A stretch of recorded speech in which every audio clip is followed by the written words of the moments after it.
She stood on that auction block with her babies clinging to her skirts, watching strange men bid on her children like they were livestock.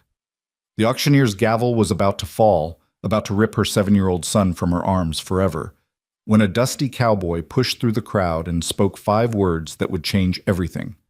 "I'll take all 4 of you." This is the story of Marina Doyle, a mother who lost everything, and the man who gave her a reason to believe again.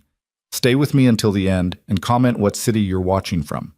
I want to see how far this story travels. The August sun beat down on the town square of Lawrence, Kansas territory with the kind of merciless heat that made even the stones seem to sweat. Marina Doyle stood on the wooden auction block, her hands trembling as she tried to smooth down Clara's wild auburn curls one more time. The little girl, only 5 years old, pressed her face into her mother's worn calico skirt, her small body shaking with silent sobs she was trying so hard to be brave about. "Mama," Clara whispered, her voice barely audible above the growing murmur of the crowd. "I'm scared." Marina's heart cracked a little more, though she hadn't thought there were any pieces left to break. She crouched down, ignoring the auctioneer's impatient cough behind her, and cupped her daughter's tear-stained face in both hands. "I know, sweet girl, I know." Marina's voice caught, but she forced herself to keep going. "But you remember what I told you? No matter what happens today, no matter where any of us go, we carry each other right here." She pressed her palm gently against Clara's chest, right over her heart. "You feel that beating? That's where Mama lives. That's where Elias and Jonah live. Nobody can take that away." It was a beautiful lie, and they both knew it. 7-year-old Elias stood beside them, his jaw set in a way that made him look far older than his years. His father's eyes stared out from his young face, those same green eyes that Marina had fallen in love with 9 years ago, before the cholera took James, before the debt swallowed everything they'd built, before their whole world came crashing down around them like a house made of cards. "I won't let them take Clara and Jonah, Mama," Elias said fiercely, his small fists clenched at his sides. "I won't." Marina pulled him close, breathing in the little boy's smell of him, sweat and prairie grass and the lye soap she'd scrubbed him with that morning, wanting him to be clean for whatever came next. "Oh, my brave boy, my sweet, brave boy." 3-year-old Jonah didn't understand what was happening. He sat on the edge of the platform, his chubby legs dangling over the side, playing with a wooden horse that his father had carved before the fever took him. The paint was worn off in places where Jonah had clutched it through long nights, but the little boy still galloped it through the air, making soft neighing sounds and living in a world where auction blocks and debt collectors didn't exist. "All right, folks, settle down now." The auctioneer, a florid man named Simmons with whiskey on his breath and greed in his eyes, stepped forward and rapped his gavel against the podium. "We've got ourselves a fine offering here today." Woman, age 26, good health, knows her way around a kitchen and a laundry. 3 children, 2 boys and a girl. Marina closed her eyes. Not children, not offerings, not lots to be divided and dispersed, but that's what they were now. The law saw them as property, as assets to be liquidated to pay off the debts James had left behind. Debts she hadn't even known about until the creditors came calling 2 months after she'd buried her husband. The crowd pressed closer. Maybe 40 or 50 people packed into the square. Some were genuinely looking for household help or field workers. Others had come for the spectacle, for the entertainment of watching someone else's tragedy unfold on a hot summer afternoon. Marina recognized some faces from town. Mrs. Patterson, who used to buy eggs from her. The Johnsons, who'd shared their church pew. Now they all stared up at her with expressions ranging from pity to calculation to something that made her skin crawl. "Now we're going to start with the woman," Simmons announced, consulting his notes. "Marina Doyle, widowed. The estate's creditors have authorized me to sell her contract of indenture for a period of 7 years to satisfy outstanding debts in the amount of—" "What about the children?" a voice called out from the crowd. Marina's eyes snapped open, searching for the speaker. It was a man in a brown suit, prosperous looking, with cold eyes. "Are they included?" Simmons shook his head. "Children will be sold separately after the mother. Now, if we could proceed—" "No!" The word tore from Marina's throat before she could stop it. She lurched forward, putting herself between the auctioneer and her children. No, you can't. You can't separate us. Please, I'm begging you. Mrs. Doyle, we've been through this. Simmons' voice carried a warning edge. The law is clear. The debts exceed. I don't care about the law.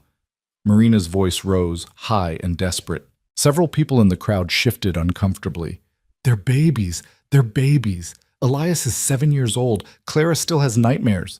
Jonah... Her voice broke. Jonah doesn't even remember his father. I'm all they have. Please, please don't do this. The sheriff, a heavy-set man named Garrett, stepped onto the platform.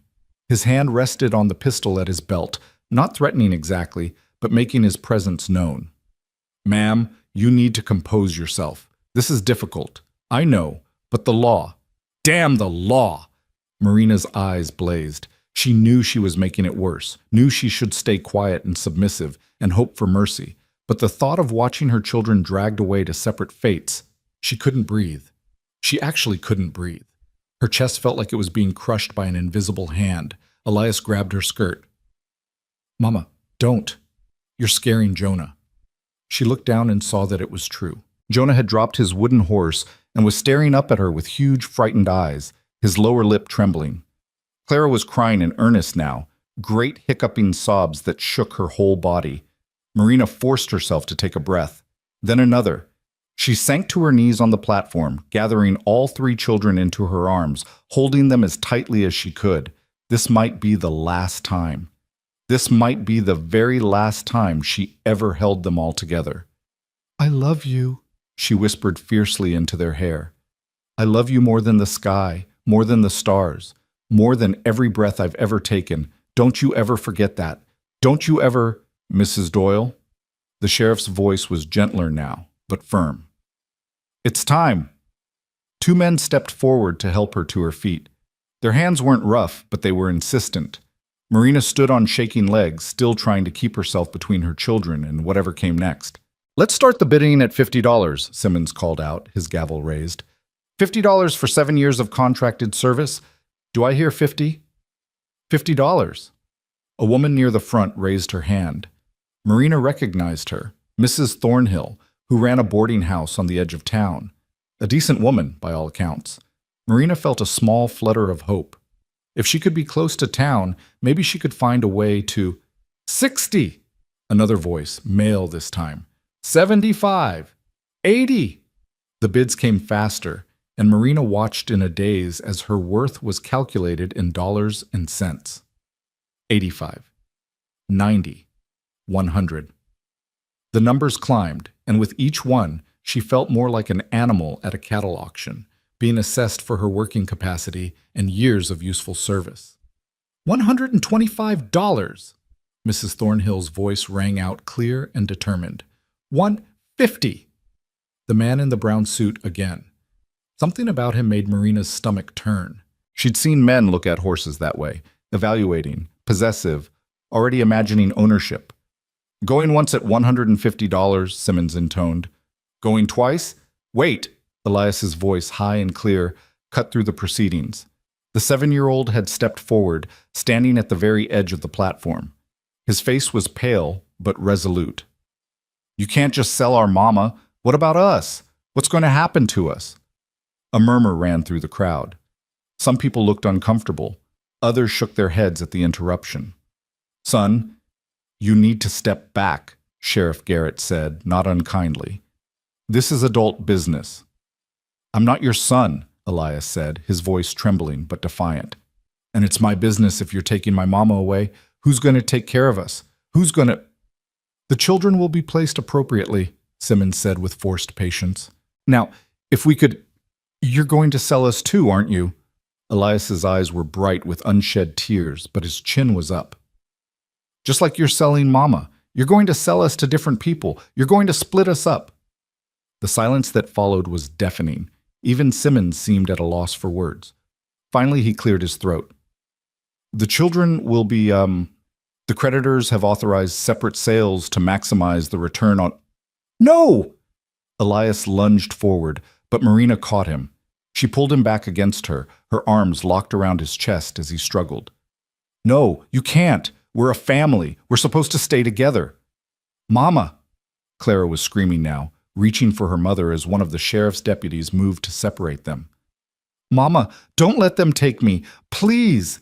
Jonah, finally understanding that something terrible was happening, began to wail, a high, keening sound of pure terror that cut through Marina like a knife. The crowd was getting restless now. Some people were calling for the sheriff to restore order. Others were shouting questions about the children. The whole thing was descending into chaos, and Marina stood in the center of it, feeling like she was drowning while everyone watched. "Enough!" Simmons banged his gavel repeatedly.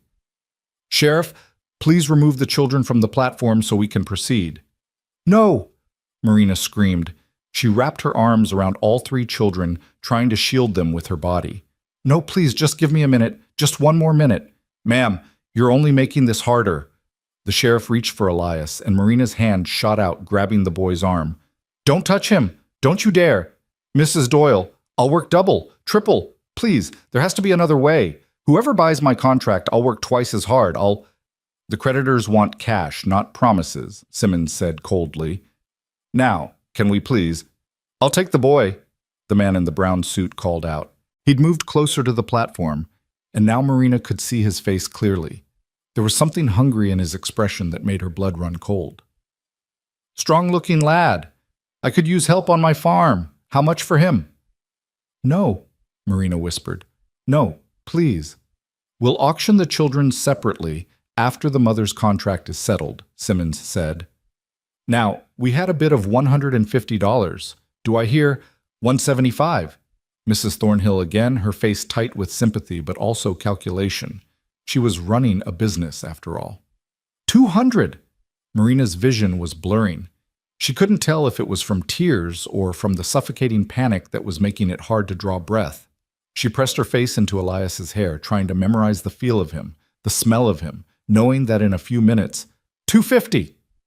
The man in the brown suit was looking directly at her now, and Marina wanted to be sick.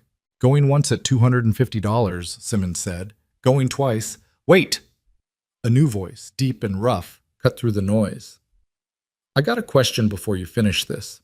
The crowd parted, and a man pushed his way through to the front. He was tall, over 6 feet, with broad shoulders and the kind of weathered, sun-dark skin that spoke of years spent outdoors.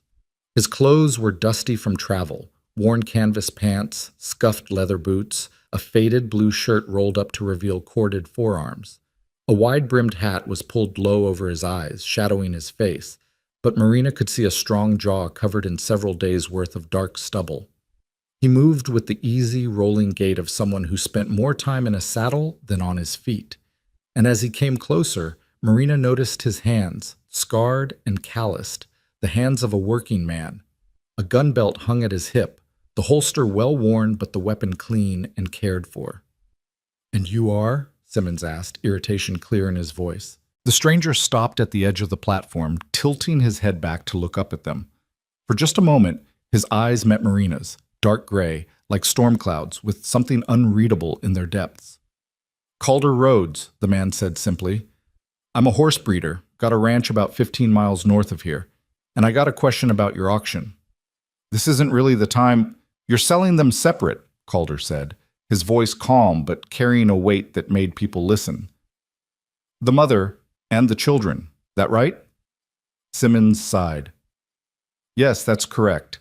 The estate's creditors require—" "How much?" The auctioneer blinked. "I'm sorry?" "How much?" Calder repeated slowly. "For all 4 of them." A ripple of surprise moved through the crowd. Marina's breath caught. She stared at this stranger, this man who'd appeared out of nowhere, trying to understand what he was asking. "All 4? Simmons looked taken aback. "Well, The mother's contract is currently bid at $250.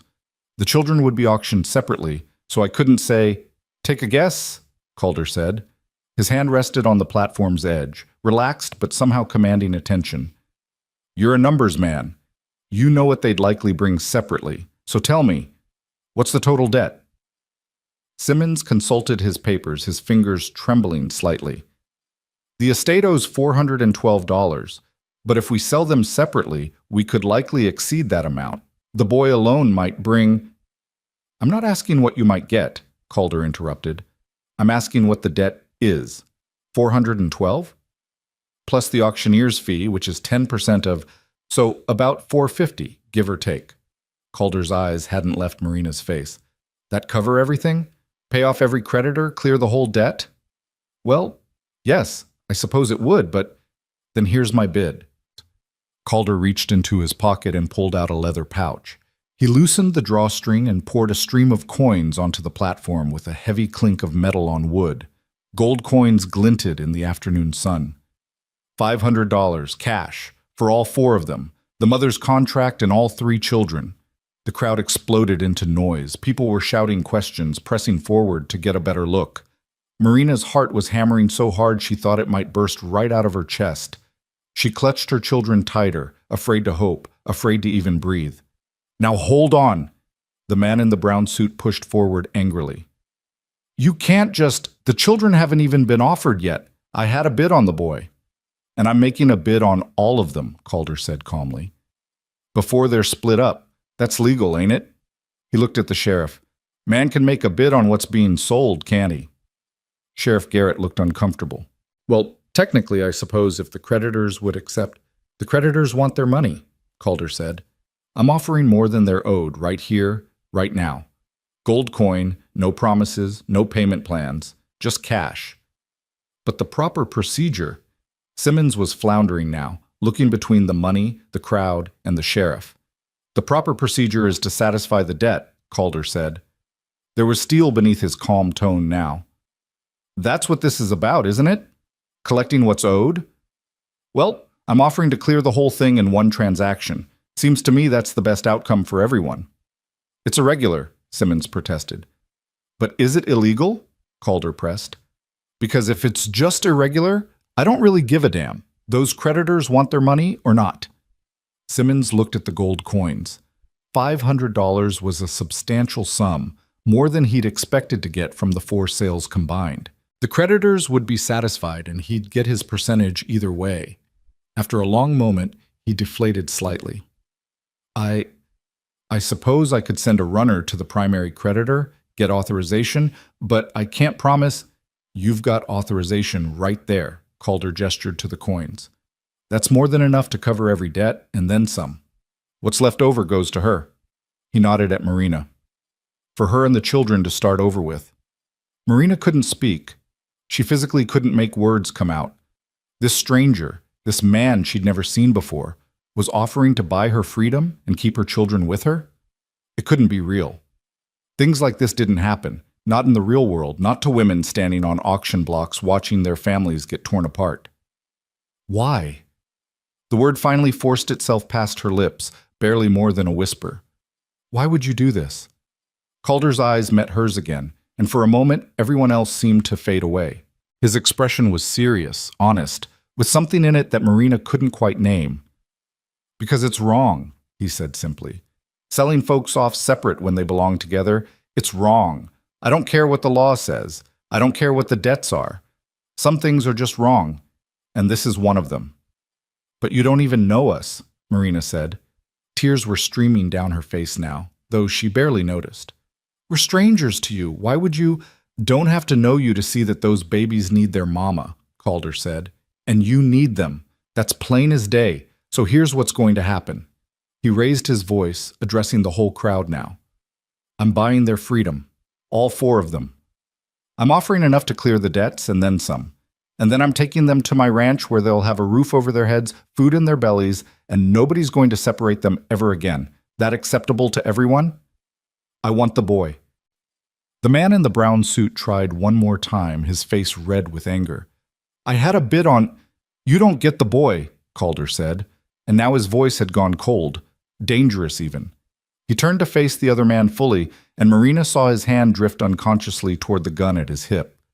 You don't get any of them, because I just bought them all, unless you want to outbid $500 in cash? The man in the brown suit glared but said nothing. Clearly, he didn't have that kind of money. Anyone else? Calder looked around the crowd. Anyone else want to outbid me? Because I'll wait. But if not, let's get this done so these folks can get off this platform and stop being gawked at like animals. Simmons looked at the sheriff. The sheriff looked at the coins. After a moment, he nodded slowly. "I think we can make this work," Sheriff Garrett said. "The debt gets paid, the creditors are satisfied, and—" He glanced at Marina and the children, and something like relief crossed his face. "And the family stays together. I'll stand as witness that this was done legal and proper." "Fine," Simmons threw up his hands. "Fine. Let the record show that Calder Rhodes purchased the contracted servitude of Marina Doyle and custody of her 3 minor children for the sum of $500 to be paid in full immediately. Does anyone contest this sale?" The crowd was silent. Even the man in the brown suit had slunk back, muttering under his breath. "Then it's settled." Simmons banged his gavel. "Sold to Mr. Rhodes." The words echoed in Marina's ears. Sold, but not separated, not torn apart and scattered to different corners of Kansas territory. Together. They were staying together.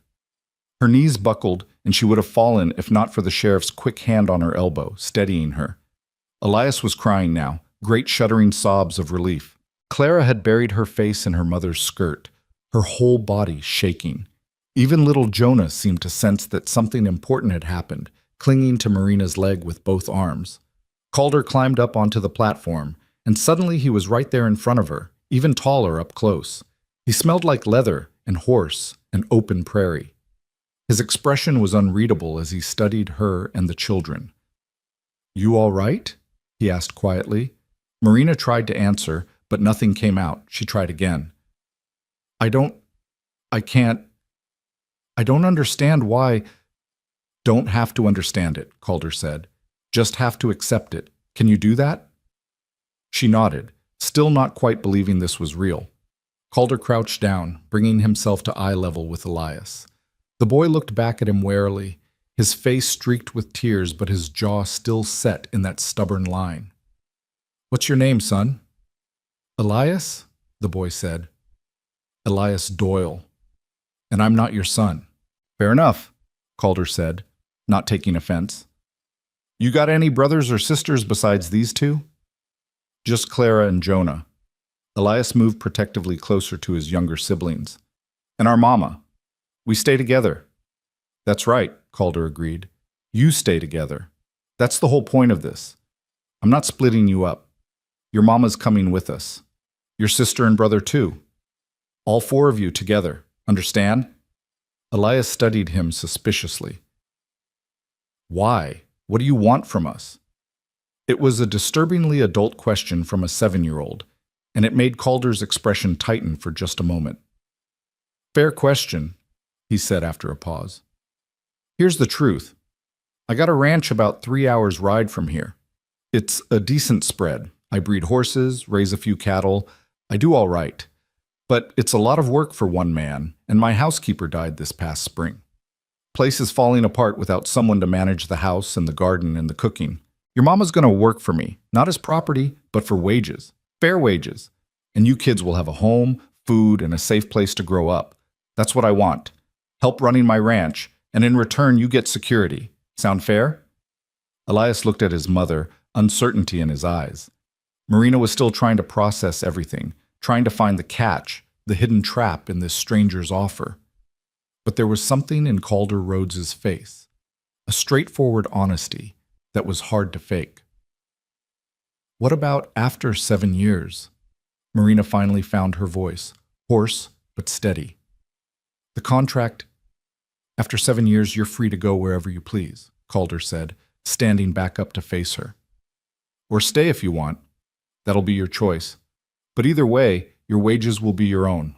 I'll pay you what I'd pay any worker, $2 a week plus room and board for you and the children. And before you say that's too much, that's what the work's worth. I won't have you thinking you owe me something beyond honest labor." $2 a week. Marina's mind reeled. That was generous. More than generous. Most housekeepers made half that, if they were lucky. Over 7 years, even saving just half of it, she could... "Why are you being so kind to us?" The question came out as barely more than a whisper. People aren't kind without wanting something in return. Calder was quiet for a long moment. When he finally spoke, his voice was low enough that only she could hear. "My mother was sold on a block like this when I was about your boy's age," he said. Rich man bought her contract, took her to his plantation in Missouri. I never saw her again. Spent most of my childhood wondering where she ended up, if she was all right, if she even remembered me. He cleared his throat, his eyes distant. So when I saw you up here with those babies clinging to you, and I heard them talking about splitting you all up, well, I got enough money to make sure that doesn't happen. Seemed like the right thing to do. Marina felt something crack open in her chest. Some frozen, terrified part of her that had been locked tight since James died and the creditors came calling. She looked at this stranger, this rough-edged cowboy who'd just paid $500 to save a family he didn't know, and she saw something genuine in his face. Something good. "Thank you," she whispered. "I don't know how to... I can never repay..." "Don't want repayment," Calder said firmly. "I want you to work hard, raise your children right, and build a life for yourself. That's payment enough. Now," he gestured toward the waiting wagon. "My rig's over there. We should probably get moving before anyone changes their mind about this arrangement." The sheriff and Simmons were completing the paperwork, transferring the official documents of Marina's indenture contract to Calder's name. Marina watched in a daze as money changed hands, as signatures were applied to official-looking papers, as her life and the lives of her children were legally transferred from one man to another. But this felt different. This felt like salvation instead of damnation. Calder helped them down from the platform, his hand steady under Marina's elbow as her shaking legs nearly gave out. The crowd was dispersing now, the show over, though people still stared as the strange cowboy loaded a widow and 3 children into his wagon. The wagon itself was well maintained, the wood weathered but sound, the horses, a matched pair of chestnuts, looking healthy and strong. There was a canvas cover stretched over a framework of bent wood, providing shade, and Calder had already laid out blankets in the back. "There's water in that canteen," he said, pointing to a leather-covered bottle hanging from a nail. "And I packed some food for the journey.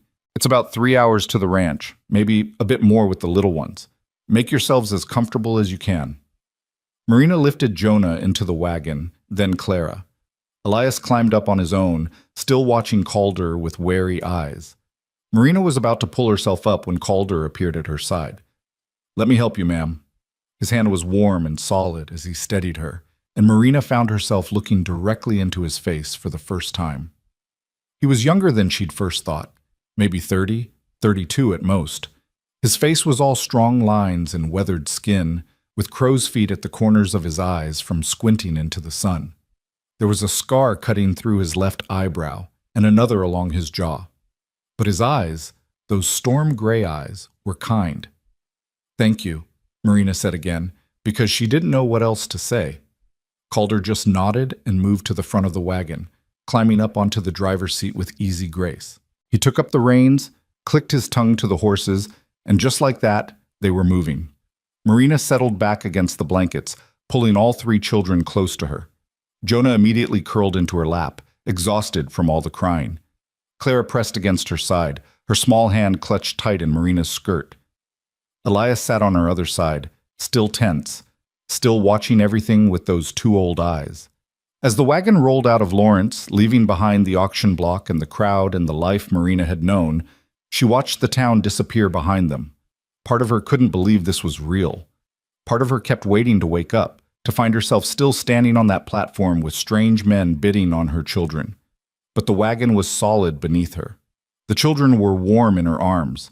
And Calder Rhodes, the stranger who'd become their unexpected savior, drove them steadily northward, toward a ranch she'd never seen, toward a future she couldn't imagine. "Mama."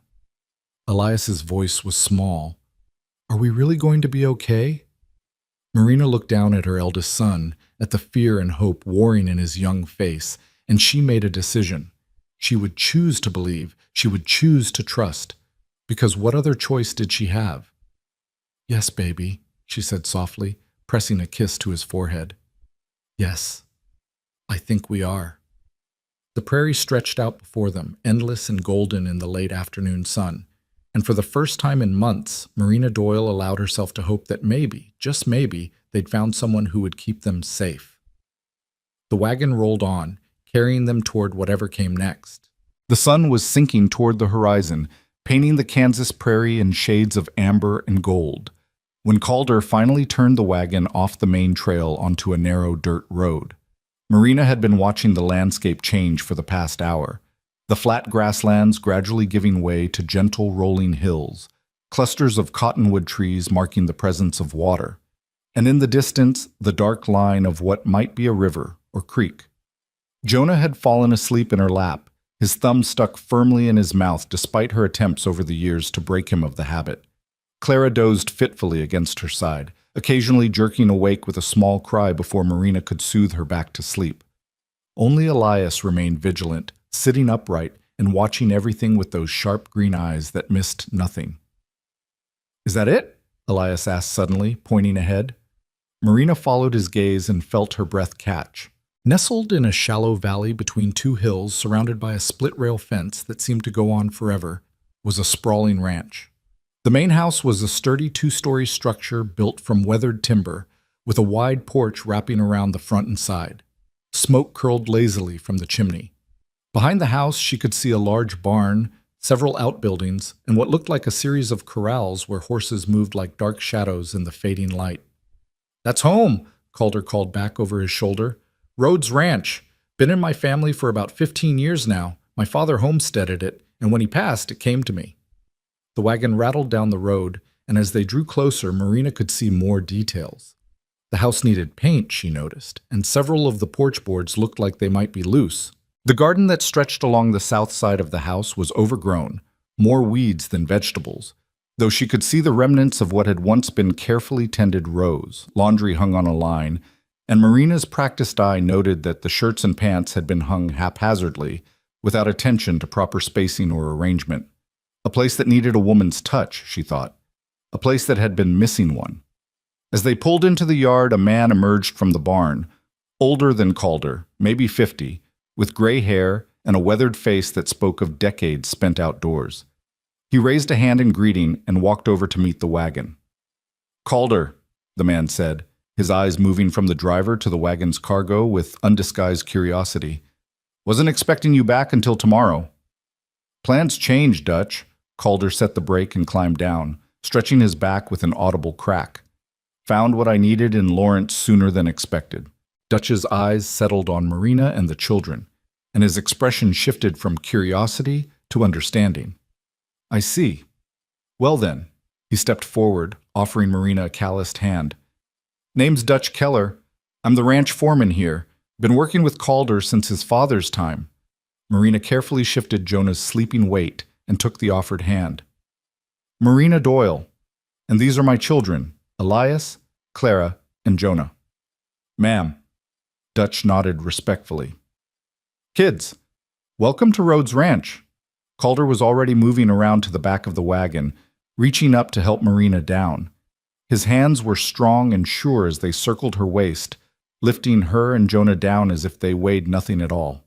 Marina felt her face flush at the contact, suddenly very aware that she hadn't been touched by a man, even in such an innocent way, since James died. "Clara, honey, wake up," Marina said softly, gently shaking her daughter's shoulder. "We're here." Clara stirred, her eyes opening slowly, confusion written across her small face. "Mama? Where?" Then memory returned and her expression crumpled. "I thought it was a dream. I thought we were still home and Papa was—" "Shh, sweet girl, I know." Marina gathered her close, meeting Calder's eyes over her daughter's head. He looked away quickly, busying himself with helping Elias down from the wagon. "The cabin's all ready," Dutch said to Calder, keeping his voice low but not low enough that Marina couldn't hear. "Fixed the window like you asked, and I had one of the boys bring over a bed frame from the bunkhouse. Ain't fancy, but it's sound." "That'll do fine." Calder turned to Marina. "Mrs. Doyle, I know you're all tired from the journey, but let me show you where you'll be staying. It's just over here." He led them across the yard toward a small structure that sat about 50 yards from the main house. It was a simple one-room cabin built from the same weathered timber as the main house, with a single window and a narrow porch. Someone, Dutch, Marina assumed, had swept the porch clean, and there was a rocking chair positioned beside the door. Calder pushed the door open and stepped aside to let Marina enter first. She walked in, still carrying Jonah, with Clara and Elias pressed close behind her. The cabin was small but clean. A cast iron stove sat in one corner, its chimney pipe extending up through the roof. Against the far wall was a large bed frame with a straw tick mattress that looked new, or at least freshly stuffed. There was a table with 4 mismatched chairs, a trunk at the foot of the bed, and several hooks on the wall for hanging clothes. A lantern hung from a beam, and someone had left a stack of firewood beside the stove. It was simple, basic. And to Marina, who had spent the last 2 months sleeping in a single room at the boarding house, sharing a bed with all 3 children and living out of a single carpet bag, it looked like a palace. "I know it's not much," Calder said from the doorway. He sounded almost apologetic. "But it's weather-tight and warm. There's more blankets in the trunk, and Dutch stocked the shelves with basic supplies. Coffee, flour, beans, some salt pork. Enough to get you through the next few days until you get settled." Marina set Jonah down on the bed, where he immediately curled into a ball without fully waking. She turned to face Calder, and for a moment she couldn't find words.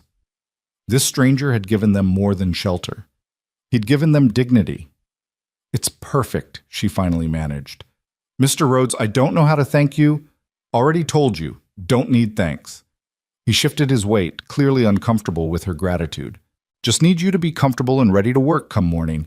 The main house is in rough shape. Been trying to manage it myself since Mrs. Henderson passed, but I'm not much good at domestic matters. I can birth a colt and break a stallion, but I can't seem to keep a house from falling into chaos." Despite everything, Marina felt a small smile tug at her lips. "I think I can help with that." "Good." Calder moved toward the door, then paused. "One more thing. I need you to understand something, Mrs. Doyle. You're here as an employee, not as property. You've got your own space, your own door with a lock on it. You and the children are free to move about the ranch as you please. I'll expect a full day's work. And in return, you'll get fair wages, room and board, and respect. Anyone on this ranch treats you with anything less than respect. You come tell me directly. Understood?" Marina nodded, her throat tight with emotions she didn't quite know how to name. "Breakfast is at dawn," Calder continued. "Dutch and the ranch hands eat in the bunkhouse, but I take my meals in the main house. I'll expect you to cook for me and manage the household. Cleaning, laundry, mending, that sort of thing. The children can help as they're able, but I won't have them worked like field hands. They're children, and they should have time to be children. Clear?" "Yes, sir." "Don't call me sir," Calder said, a note of discomfort in his voice. "Makes me feel like my father. Just Calder is fine. Or Mr. Rhodes, if you're more comfortable with that." "Mr. Rhodes," Marina said softly. He nodded once and stepped out onto the porch. "There's a pump just behind the cabin for water, and the privy is about 20 yards that way." He pointed into the gathering darkness. "I'll let you get settled. If you need anything before morning, the main house is right there. Don't hesitate." Then he was gone, his footsteps fading as he crossed the yard back toward the main house. Marina stood in the doorway watching him go, trying to make sense of the strange turn her life had taken. "Mama?" Elias's voice was small. "Is this really where we're going to live?" Marina looked down at her son, saw the exhaustion and uncertainty in his young face, and made a decision. She would not burden these children with her own fears and doubts. They'd been through enough. "Yes, baby, this is home now." She ran her hand through his hair, smoothing down the cowlick that never would stay flat. "What do you think?" Elias walked slowly around the cabin, examining everything with careful attention. He tested the sturdiness of the table, checked the latch on the door, and peered into the trunk at the foot of the bed. Finally, he turned back to his mother. "It's bigger than where we were staying in town," he said carefully. "And it smells better. Less like other people's cooking and more like wood and grass." "That's the prairie you're smelling," Marina said. "Clean air and open space." Clara had been exploring too, though her investigation was less practical than her brother's. She'd discovered a small shelf beside the stove where someone had left a few basic dishes and cups. Now she stood on tiptoe, running her fingers along the edge of a blue-rimmed plate. "Mama, can this be my special plate?" she asked. "It has flowers painted on it, see?" Marina came over to look. The plate was simple earthenware with a crude but cheerful pattern of daisies around the rim. "I think that would be lovely, sweet girl. We'll use it for your breakfast tomorrow." "Really?" Clara's face lit up with the first genuine smile Marina had seen from her in months. My very own plate. Your very own plate. It was such a small thing, Marina thought. A chipped plate with fading flowers. But to Clara, who had owned nothing but the dress on her back and a single rag doll for the past 2 months, it was treasure. The next few hours passed in a blur of activity. Marina got a fire going in the stove and heated water for washing. She found soap and clean rags in the trunk and gave each of the children a thorough scrubbing, washing away the dust of the journey and the terror of the day. She braided Clara's hair and checked Elias for ticks. She changed Jonah into the one clean nightshirt he owned and settled him properly in the bed. By the time full darkness had fallen, all 3 children were tucked into the bed together, clean and fed on the salt pork and beans Marina had prepared. They looked so small in that big bed, huddled together the way they'd learned to do in the cramped quarters of the boarding house. Marina stood by the stove, watching them sleep, and allowed herself to feel the full weight of the day. Her hands were shaking, she realized. They'd been shaking since she climbed down from that auction block, but she'd been too focused on the children to notice. Now, in the quiet darkness of the cabin, the trembling spread through her whole body. She could have lost them. Dear God, she'd been minutes, seconds, away from watching Elias dragged away to that man's farm, from seeing Clara and Jonah sold to strangers, from being separated from her babies forever. The thought made her knees weak, and she had to grip the edge of the table to keep from sinking to the floor. A knock at the door made her jump. She pressed a hand to her racing heart and moved to answer it, expecting to see Calder. Instead, a young man stood on the porch, maybe 18 or 19, with a shock of red hair and a friendly, freckled face. Evening, ma'am, he said, pulling off his hat respectfully. Name's Tommy. I'm one of the ranch hands. Mr. Rhodes sent me over with these. He held out a basket covered with a checkered cloth. Marina took the basket and peeked under the cloth. Inside were fresh eggs, a loaf of bread that was still warm, a crock of butter, and a small jar of preserves. Mr. Rhodes said to tell you this is for your breakfast, Tommy continued, and that if you need anything at all, any of us boys would be happy to help. We're in the bunkhouse, that long building just past the barn. Thank you, Marina said, her voice unsteady. That's very kind. Tommy shuffled his feet, looking uncomfortable. We're glad you're here, ma'am. Place has been falling apart without someone to manage the house. And those are cute kids you got. Saw the little one earlier, fast asleep in the wagon. Reminded me of my little brother back home. He clapped his hat back on his head and disappeared into the darkness before Marina could respond. She closed the door and leaned against it, staring at the basket in her hands. Everywhere she turned, she found kindness. It was disorienting after months of suspicion and judgment, of townspeople who'd looked at her with pity at best and contempt at worst. Marina set the basket on the table and allowed herself, finally, to cry. She pressed her hands over her mouth to muffle the sound, not wanting to wake the children and let the tears come. Fear and relief and exhaustion and desperate, fragile hope all poured out of her in silent, shaking sobs. When she finally had no tears left, she washed her face with the cold water from the basin and looked around the cabin again. Tomorrow would come soon enough, and with it, work. Hard work, from the sound of it. But for tonight, they were safe. They were together. And that was enough. Marina changed into her nightdress, checked on the children one more time, and climbed into the bed beside them. The straw-tick mattress rustled beneath her weight, and Jonah immediately rolled over to press against her side, seeking warmth even in sleep. She gathered him close, feeling Clara's small hand find hers in the darkness, and closed her eyes. She didn't expect to sleep, but exhaustion claimed her almost immediately, pulling her down into deep, dreamless darkness. Dawn came too early, announced by a rooster somewhere in the yard, and the sound of men's voices as the ranch hands made their way to the bunkhouse for breakfast. Marina woke with a start, momentarily disoriented before memory returned. The cabin. The ranch. Calder Rhodes and his impossible kindness. She slipped carefully out of bed, not wanting to wake the children yet, and dressed quickly in her work dress. A plain gray cotton that had seen better days but was at least clean and mended. She pinned up her hair, splashed cold water on her face, and started a fire in the stove. By the time the children began stirring, she had coffee brewing and eggs cooking. The bread from last night made perfect toast when held over the open flame of the stove, and with butter and preserves, it was better than anything they'd eaten in months. "Morning, Mama," Elias said sleepily, climbing out of bed and padding over to the table in his bare feet. "Smells good." "Morning, baby. Wash your face and hands, then come eat." They ate quickly, the children wolfing down their food with the appetite of youth. Marina barely tasted her own breakfast, too nervous about the day ahead. What if she couldn't meet Calder's expectations? What if the work was too much?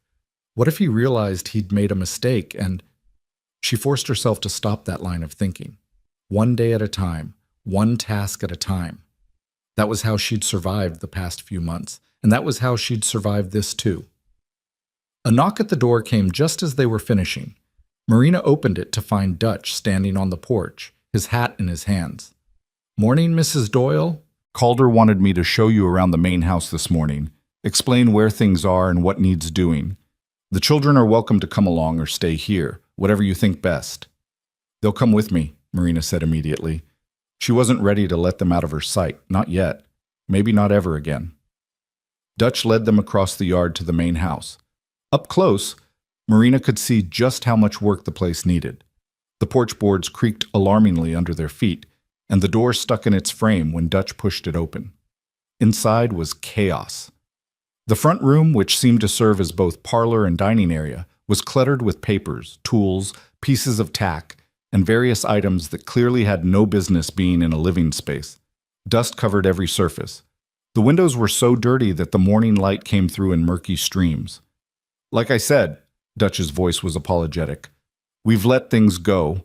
Mrs. Henderson kept this place spotless, but after she passed, well, none of us know much about housekeeping. We tried, but I can see that," Marina said, surveying the disaster. Then she rolled up her sleeves. "All right, first things first. Clara, honey, can you take Jonah outside to play? Stay where I can see you from the window. Elias, you're with me. We're going to need every hand for this."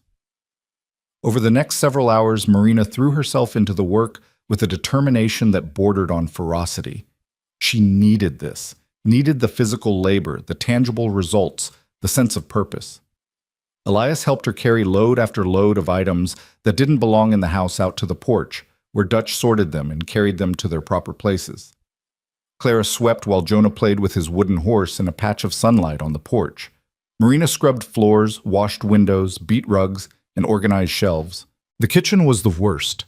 Layers of grease coated the stove, and the pantry was a disorganized mess of supplies that had been shoved onto shelves with no thought to order or efficiency.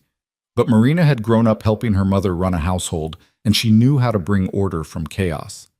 She was on her hands and knees scrubbing the kitchen floor when she heard boots on the porch. She looked up to find Calder standing in the doorway, staring at the transformation with an expression of stunned disbelief. "Mrs. Doyle," he said slowly, "have you been working since dawn?" Marina sat back on her heels, wiping her forehead with the back of her hand. "Yes, sir, Mr. Rhodes. I wanted to make a start on things." "A start?" Calder walked through the front room, his eyes taking in the clean windows, the dust-free surfaces, the organized space. "This is more than a start. This is a miracle." "It's just cleaning, Mr. Rhodes. Nothing miraculous about soap and water and elbow grease." But Calder was shaking his head. "You don't understand. This place, it's been 6 months since Mrs. Henderson died. 6 months of me and Dutch trying and failing to keep it livable. And in one morning, you've..." He trailed off, running a hand through his hair. "I knew I needed help, but I didn't realize how much until just now." Marina felt her face flush with pleasure at the praise. "There's still much to do. The pantry needs a complete overhaul, and I noticed the garden is in terrible shape, but it's a start." "It's more than that." Calder looked at her, really looked at her, and Marina saw something in his expression that she couldn't quite name. Respect, maybe, or appreciation. "Thank you." "You're paying me to do this," Marina pointed out. "No thanks necessary." "Maybe so, but I'm thanking you anyway." He glanced toward the window where Clara and Jonah were playing in the yard. "Your children, they doing all right?" "As well as can be expected, I think. They're resilient. That boy of yours, Elias, he's got a good head on his shoulders. Found him earlier helping Dutch fix a fence post. Didn't have to be asked, just saw what needed doing and did it. Pride swelled in Marina's chest. He's always been that way, tries to help carry the weight, even when he's too young to understand what that weight is. Well, he's welcome to help around the ranch if he wants. We've got plenty of light work that would suit a boy his age. Might be good for him. Give him something to focus on besides. Calder gestured vaguely, clearly not wanting to say, besides watching his mother almost lose everything on an auction block. I think he'd like that, Marina said softly. He's been cooped up for too long. He needs space to run and work to do. They stood there for a moment, an oddly comfortable silence stretching between them. Then Calder cleared his throat and stepped back. Right. Well, I'll let you get back to it. I need to check on the horses in the south pasture, but I'll be back for dinner around noon. Nothing fancy, just whatever you can put together. I'll manage, Marina assured him. After he left, she returned to her work, but her mind kept drifting back to the conversation. There was something about Calder Rhodes that she couldn't quite figure out. He was gruff and plain-spoken, uncomfortable with emotion or gratitude. But beneath that rough exterior was a deep well of kindness. The way he looked at her children, not as burdens or obligations, but as human beings worthy of care and consideration, that meant more to Marina than any amount of money could. By noon, she had dinner ready, a simple meal of fried salt pork, beans, and cornbread made from the supplies in the pantry. It wasn't fancy, but it was hot and filling, and when Calder came in from the pasture and sat down at the now clean table, he ate with the enthusiasm of a man who'd been living on his own poorly cooked meals for too long. Best meal I've had in months, he said, reaching for a second piece of cornbread. Maybe years. Marina, eating her own dinner while standing near the stove and keeping an eye on the children at the smaller table she'd set up for them, felt warmth spread through her chest. It's just simple food, Mr. Rhodes. Sometimes simple is exactly what's needed. He glanced at the children. They eating enough? Marina looked over at Elias, Clara, and Jonah, all three of them focused intently on their plates. More than enough? This is more food than they've seen in a while. Calder's jaw tightened. Well, there's plenty more where that came from. This ranch runs lean sometimes, but we never go hungry. Make sure they know that. They can eat their fill at every meal. Over the next few days, a routine began to establish itself. Marina would wake before dawn, get the children dressed and fed, then head to the main house to prepare Calder's breakfast. After he headed out to work the ranch, she'd spend the morning cleaning, organizing, and slowly bringing order to the chaos. The children would play nearby, or Elias would disappear with Dutch to help with light chores around the property. Clara discovered the abandoned garden and declared it her special project. With Marina's permission and some basic instruction, she began the work of clearing out the weeds and identifying which plants could be saved. Jonah followed her around like a small shadow, alternately helping and hindering her efforts. Marina found herself falling into the rhythm of ranch life more easily than she'd expected. There was something deeply satisfying about the work. The way a dirty floor became clean under her hands, the way an organized pantry made cooking easier, the way fresh bread filled the house with warmth and comfort. It was honest work, and she was good at it. Calder, for his part, was a considerate employer. He never demanded more than was reasonable, always thanked her for the meals she prepared, and made a point of asking after the children every evening. He was a man of few words, but the words he did speak were genuine. It was on the fourth day that something shifted.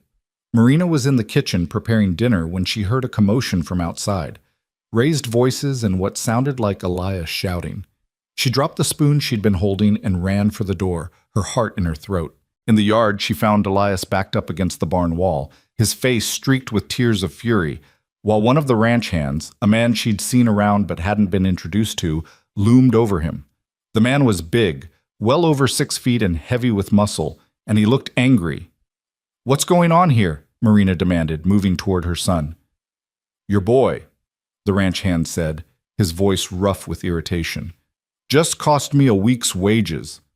"I didn't mean to," Elias's voice cracked. "I was just trying to help." "Elias, what happened?" Marina reached her son and put herself between him and the angry man. I was helping with the horses," Elias stammered, "and Mr. Pike asked me to hold the gate while he moved the stallion to the other corral. But the horse got spooked.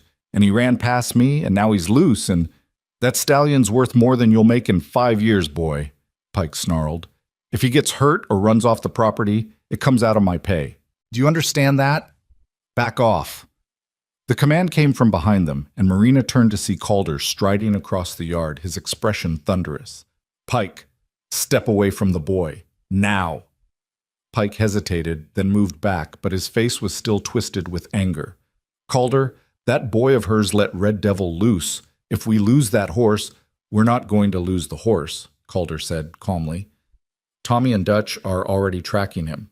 He won't have gone far, probably just down to the creek. And even if we do lose him, that's not the boy's fault.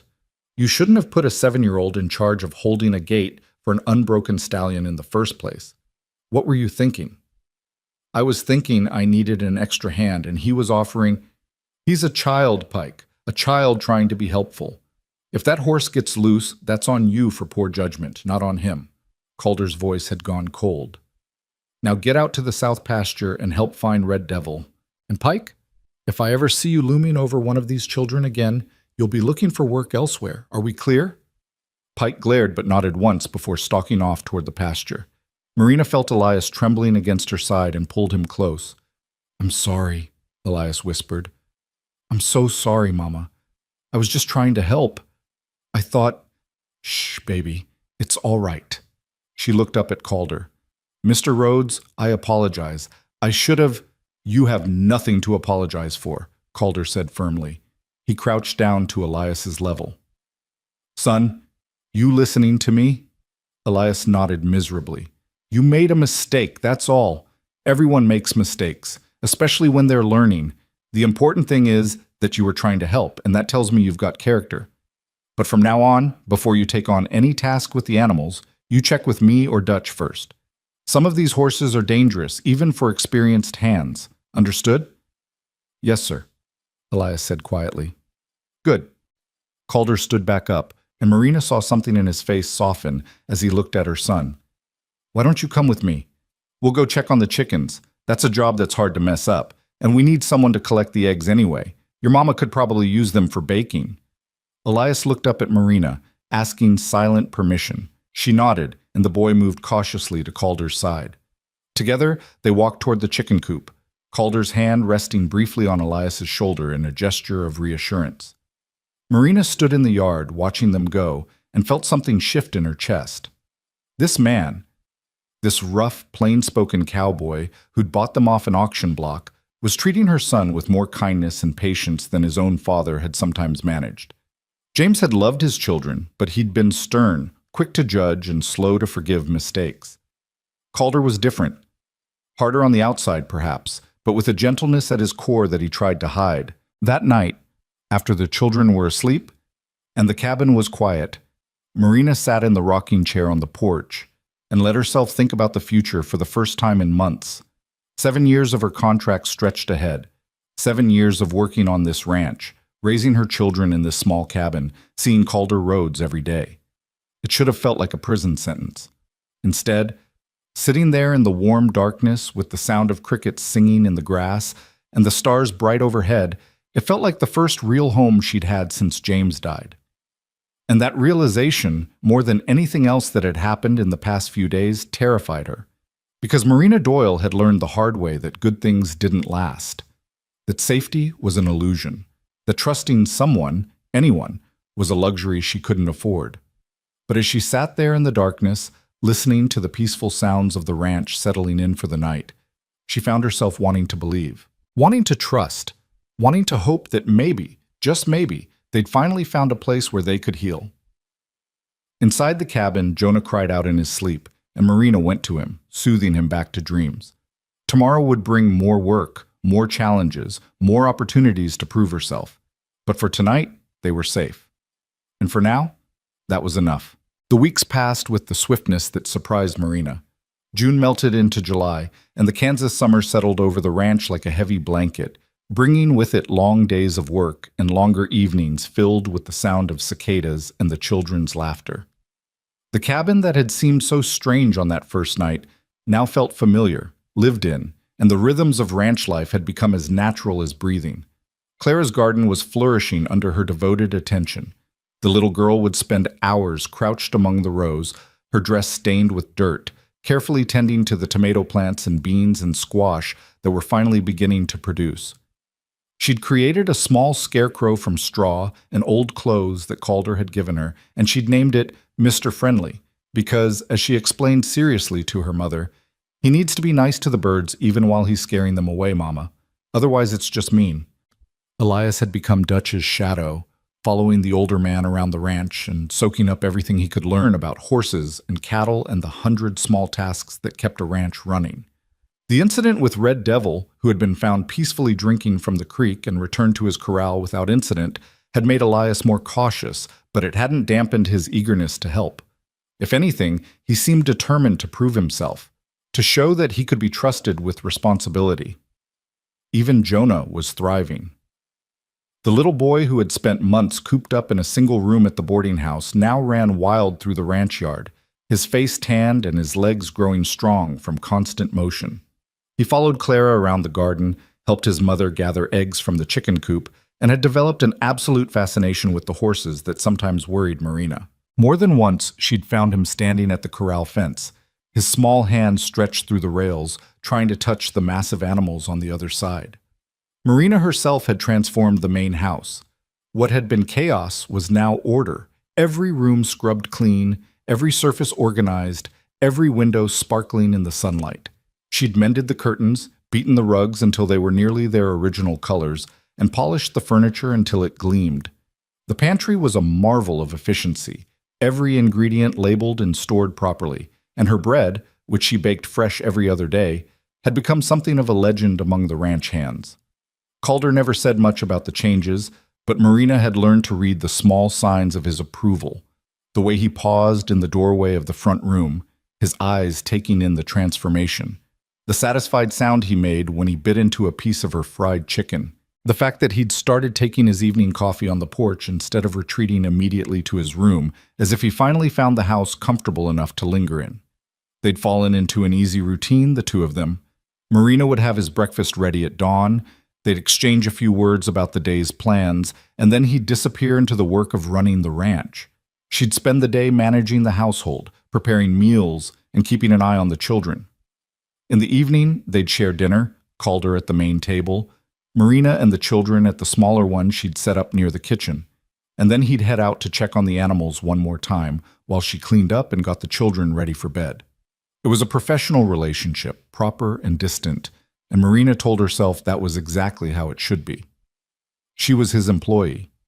He was her employer. The fact that she'd started noticing things about him, the way his eyes crinkled when he smiled, rare as that was, or the gentle patience he showed with her children, or the sound of his voice in the evening when he'd stop by the garden to compliment Clara on her work, none of that mattered. None of that could matter. But then came the storm. It started on a Tuesday afternoon in late July, when the air turned thick and strange, pressing down on the ranch like a physical weight. Marina had been hanging laundry on the line behind the cabin when she noticed the sky to the west turning an odd greenish-gray color. The wind, which had been blowing steadily all morning, suddenly died to nothing, leaving an eerie stillness that made her skin prickle with instinctive alarm. "Elias," she called, scanning the yard. "Clara! Jonah! Come here right now!" The children appeared from various corners of the ranch, responding to the urgency in her voice. Elias came running from the barn. Clara emerged from her garden with dirt on her hands, and Jonah toddled over from where he'd been playing with his wooden horse near the porch. "What's wrong, Mama?" Clara asked, looking up at the strange sky with wide eyes. "I'm not sure, sweet girl, but I think—" "Storm coming!" Dutch's voice rang out across the yard. Marina turned to see him hurrying toward them, his face tight with concern. "Big one, by the look of it. Mrs. Doyle, you need to get those children inside, now." "What about—" Marina started to ask about Calder, but Dutch was already shaking his head. "He's out checking the south fence line. Tommy's gone to fetch him, but it might take a while. You just worry about yourself and those kids. Get in the house, the main house, not your cabin. It's sturdier, and if this is what I think it is, you'll want solid walls around you." Marina didn't argue. She scooped Jonah into her arms and herded Elias and Clara toward the main house, glancing over her shoulder at the approaching storm. The greenish clouds were roiling now, moving toward them with frightening speed, and she could see lightning flickering in their depths like the tongues of some massive serpent. They'd barely made it through the door when the wind hit. It came all at once, a roaring blast that rattled the windows and made the entire house groan. Rain followed seconds later, not falling so much as being hurled sideways by the wind, beating against the walls like fists demanding entry. "Mama, I'm scared," Clara whimpered, pressing against Marina's side. "I know, baby, but we're safe in here. This house is strong." Marina tried to keep her voice steady, but her own heart was racing. She'd lived through prairie storms before, but this one felt different, more violent, more angry. Thunder cracked overhead, so loud that Jonah screamed and buried his face in Marina's shoulder. Elias moved to the window, trying to see out through the sheets of rain. "Don't stand by the window," Marina said sharply. "Come away from there, Elias." "But Mama, I can't see Mr. Rhodes. What if he's still out there? What if..." Another blast of wind hit the house, and this time Marina heard something crack. She looked up in time to see one of the upstairs shutters tear loose and go flying past the window, disappearing into the gray chaos of the storm. "Everyone into the kitchen," she ordered. "Away from the windows, now." They huddled together in the kitchen, which sat at the center of the house with only one small window. Marina pulled the children close, wrapping her arms around all three of them while the storm raged outside. The wind howled like a living thing, and the rain hammered at the walls with such force that she could feel the vibrations through the floor. Minutes passed like hours. Clara was crying silently, her face pressed into Marina's dress. Jonah had gone very still and quiet, which worried her more than tears would have. Even Elias, trying so hard to be brave, was trembling. Then, through the roar of the storm, Marina heard a new sound, the crack of splitting wood, followed by a tremendous crash that shook the entire house. Something had given way, though she couldn't tell what. "Mama!" Elias's voice was high with fear. "What was that?" "I don't know, baby. Just hold on. Just hold on to me." The kitchen door burst open, and Marina's scream caught in her throat as a figure stumbled through, soaking wet, streaming water, but blessedly, wonderfully familiar. Calder. He slammed the door shut behind him, bracing his weight against it as the wind tried to tear it open again. His hair was plastered to his head, his clothes were drenched, and there was a cut on his forehead that was bleeding steadily, mixing with the rain on his face. "Mr. Rhodes!" Marina started to rise, but he held up a hand. "Stay where you are. Keep the children down." His voice was steady despite the blood and the chaos. "The barn roof just partially collapsed. Nobody was hurt, thank God, but we've got horses loose in this mess, and..." He broke off as another tremendous gust of wind hit the house. This time, Marina heard glass shatter somewhere upstairs. "Is it a tornado?" Elias asked, his voice barely audible over the storm. "Don't know for sure," Calder said, moving away from the door now that it seemed secure. "But it's bad enough that we're staying put until it passes. Dutch and the boys are securing what they can, but mostly we're just riding it out at this point." He crossed to where Marina sat with the children and crouched down, bringing himself to their eye level. His storm gray eyes were calm despite everything, and Marina felt some of her own panic ease just from his presence. "You kids doing all right?" he asked gently. "I'm scared," Clara whispered. "That's smart," Calder said. "Fear's just your body's way of telling you to pay attention. Nothing wrong with being scared as long as you don't let it make you stupid. And you're all being very brave, staying calm, and listening to your mama. That's good." "You're bleeding," Elias pointed out, staring at the cut on Calder's forehead.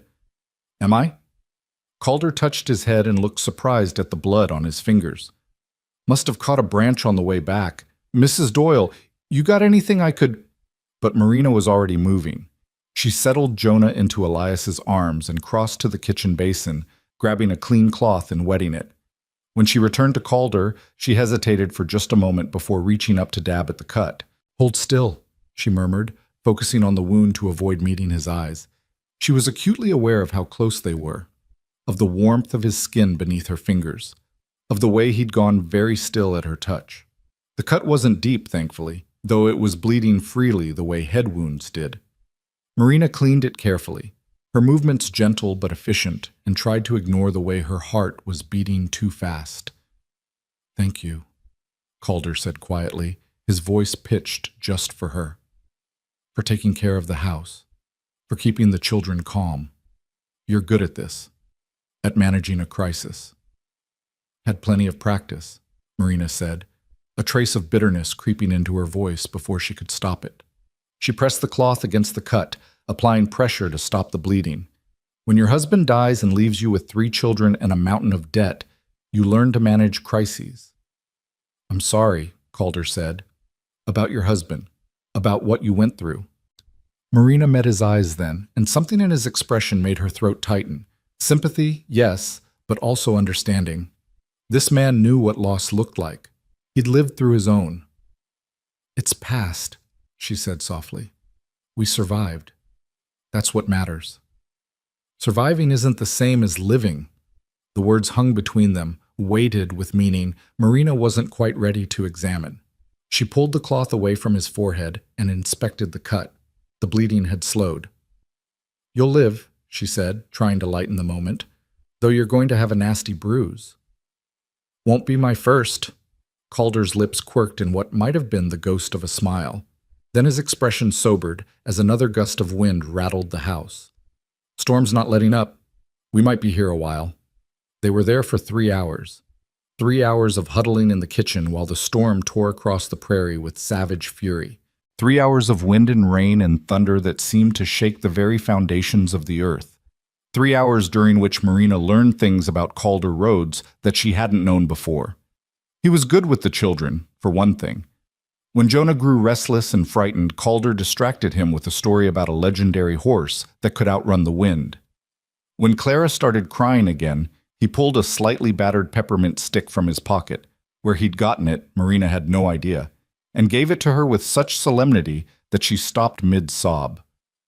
When Elias peppered him with worried questions about the horses and the ranch, he answered each one honestly but reassuringly, treating the 7-year-old like his concerns were valid and important. And he was kind. Marina had known that already, of course. You didn't buy a widow and her 3 children off an auction block if you weren't fundamentally kind, but she saw it again in the small gestures. The way he positioned himself between the children and the windows, as if his body could shield them from harm. The way he kept his voice calm and steady, even when she could see the worry in his eyes. The way he met her gaze across the children's heads and gave her small nods of encouragement, as if to say, "You're doing fine. We're going to be all right." By the time the storm finally began to ease, moving off to the east with the last few rumbles of thunder, Marina felt wrung out and exhausted. But they were safe. They were all safe. I need to go check on the damage, Calder said, rising stiffly from where he'd been sitting on the floor. Make sure none of the animals are hurt. See what we lost. You and the children should stay here until I come back and tell you it's safe to go outside. There might be debris everywhere, and I don't want anyone stepping on a nail or cutting themselves on broken wood. Be careful, Marina said, then felt foolish for saying it. Of course he'd be careful. But Calder just smiled, a real smile this time, warm and genuine. Yes, ma'am. After he left, Marina got the children settled in the front room and went to assess the damage to the house itself. Several windows were broken, rain had gotten in and soaked the floors upstairs, and there would be a lot of cleanup to do. But the structure was sound. They'd weathered the storm. An hour later, Calder returned with Dutch and 2 of the ranch hands. His face was grim. How bad? Marina asked, meeting him at the door. Could be worse. The barn roof needs repair, and we lost part of the fence around the north pasture. Found most of the horses. They'd taken shelter in the trees down by the creek, but he paused, his jaw tight. Mrs. Henderson's old house, the one that's been empty since she passed. It's gone. Storm just tore it apart. Oh no, Marina breathed. Yeah. Calder ran a hand through his still damp hair. We're going to be doing repairs for weeks. But nobody was hurt, and that's what matters. The rest is just work. Over the next few days, the ranch buzzed with activity as everyone pitched in to repair the storm damage. Marina found herself working alongside the men, hauling debris, holding boards steady while they hammered, and generally making herself useful wherever she could. The children helped too, Elias carrying tools, Clara bringing water to the workers, even Jonah collecting the bent nails that could be straightened and reused. Marina watched Calder through those days with growing respect. He worked harder than anyone, often laboring from dawn until long past dark, his hands becoming torn and blistered despite the calluses that already marked them.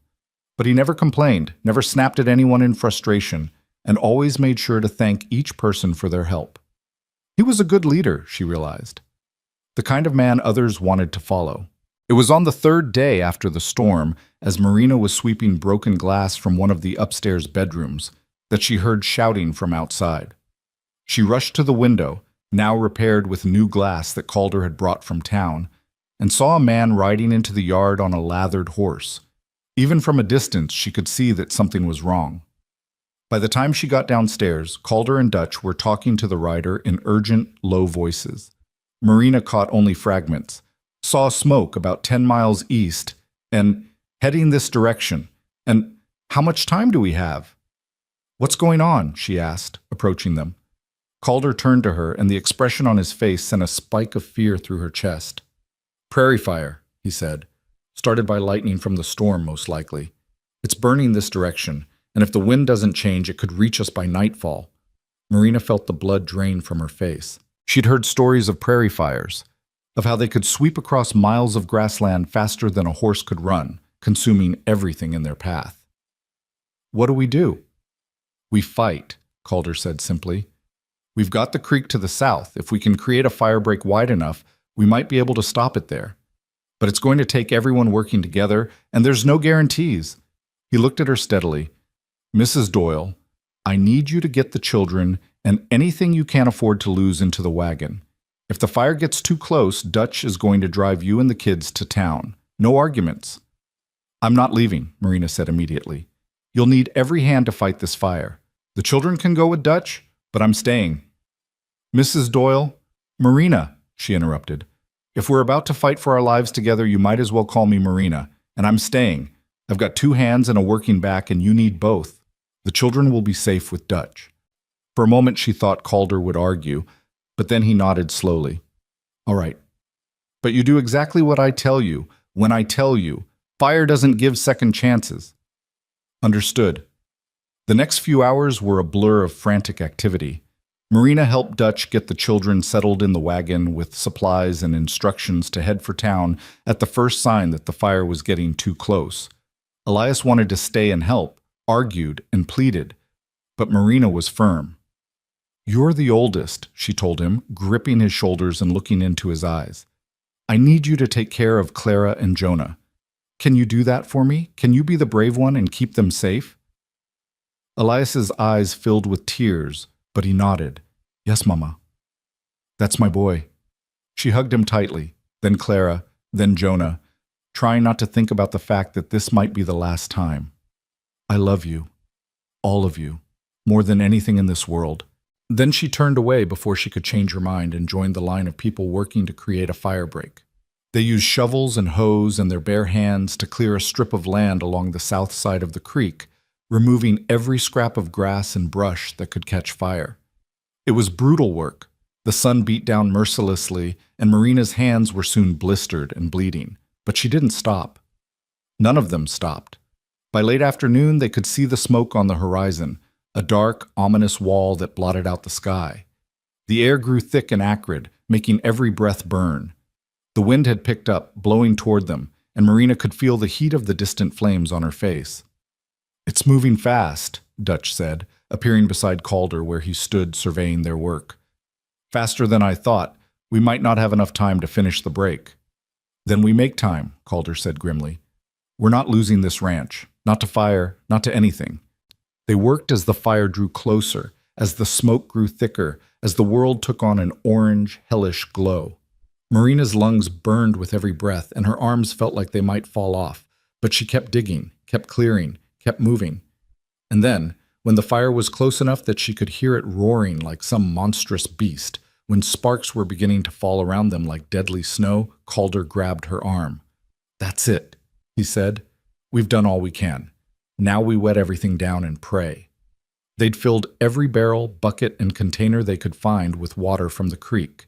Now they formed a line and passed the containers from hand to hand, soaking the firebreak, the buildings, even themselves. Marina's clothes were drenched, her hair dripping, and still the fire came on. It hit their fire break just as the sun was setting, and for one terrible moment Marina thought all their work had been for nothing. The flames leaped and danced, testing the barrier they'd created, searching for any scrap of fuel to feed on. The heat was incredible, like standing in front of an open furnace, and Marina had to shield her face with her arm. But the break held. The fire raged along the south side of the creek, burning itself out against the barrier of cleared land and water. It tried to jump across, sparks flying like angry fireflies, but each time the flames found only wet earth and stone. Slowly, agonizingly, the wall of fire began to move past them, sweeping to the east and leaving behind scorched, blackened earth. They'd done it. They'd saved the ranch. Marina sank to her knees, her whole body shaking with exhaustion and relief. Around her, the ranch hands were cheering, embracing each other, some of them actually crying. She felt tears on her own face, but couldn't tell if they were from the smoke or from emotion. Then Calder was there, kneeling beside her, his face black with soot and his eyes red from the smoke. "You all right?" he asked hoarsely. Marina nodded, not trusting her voice.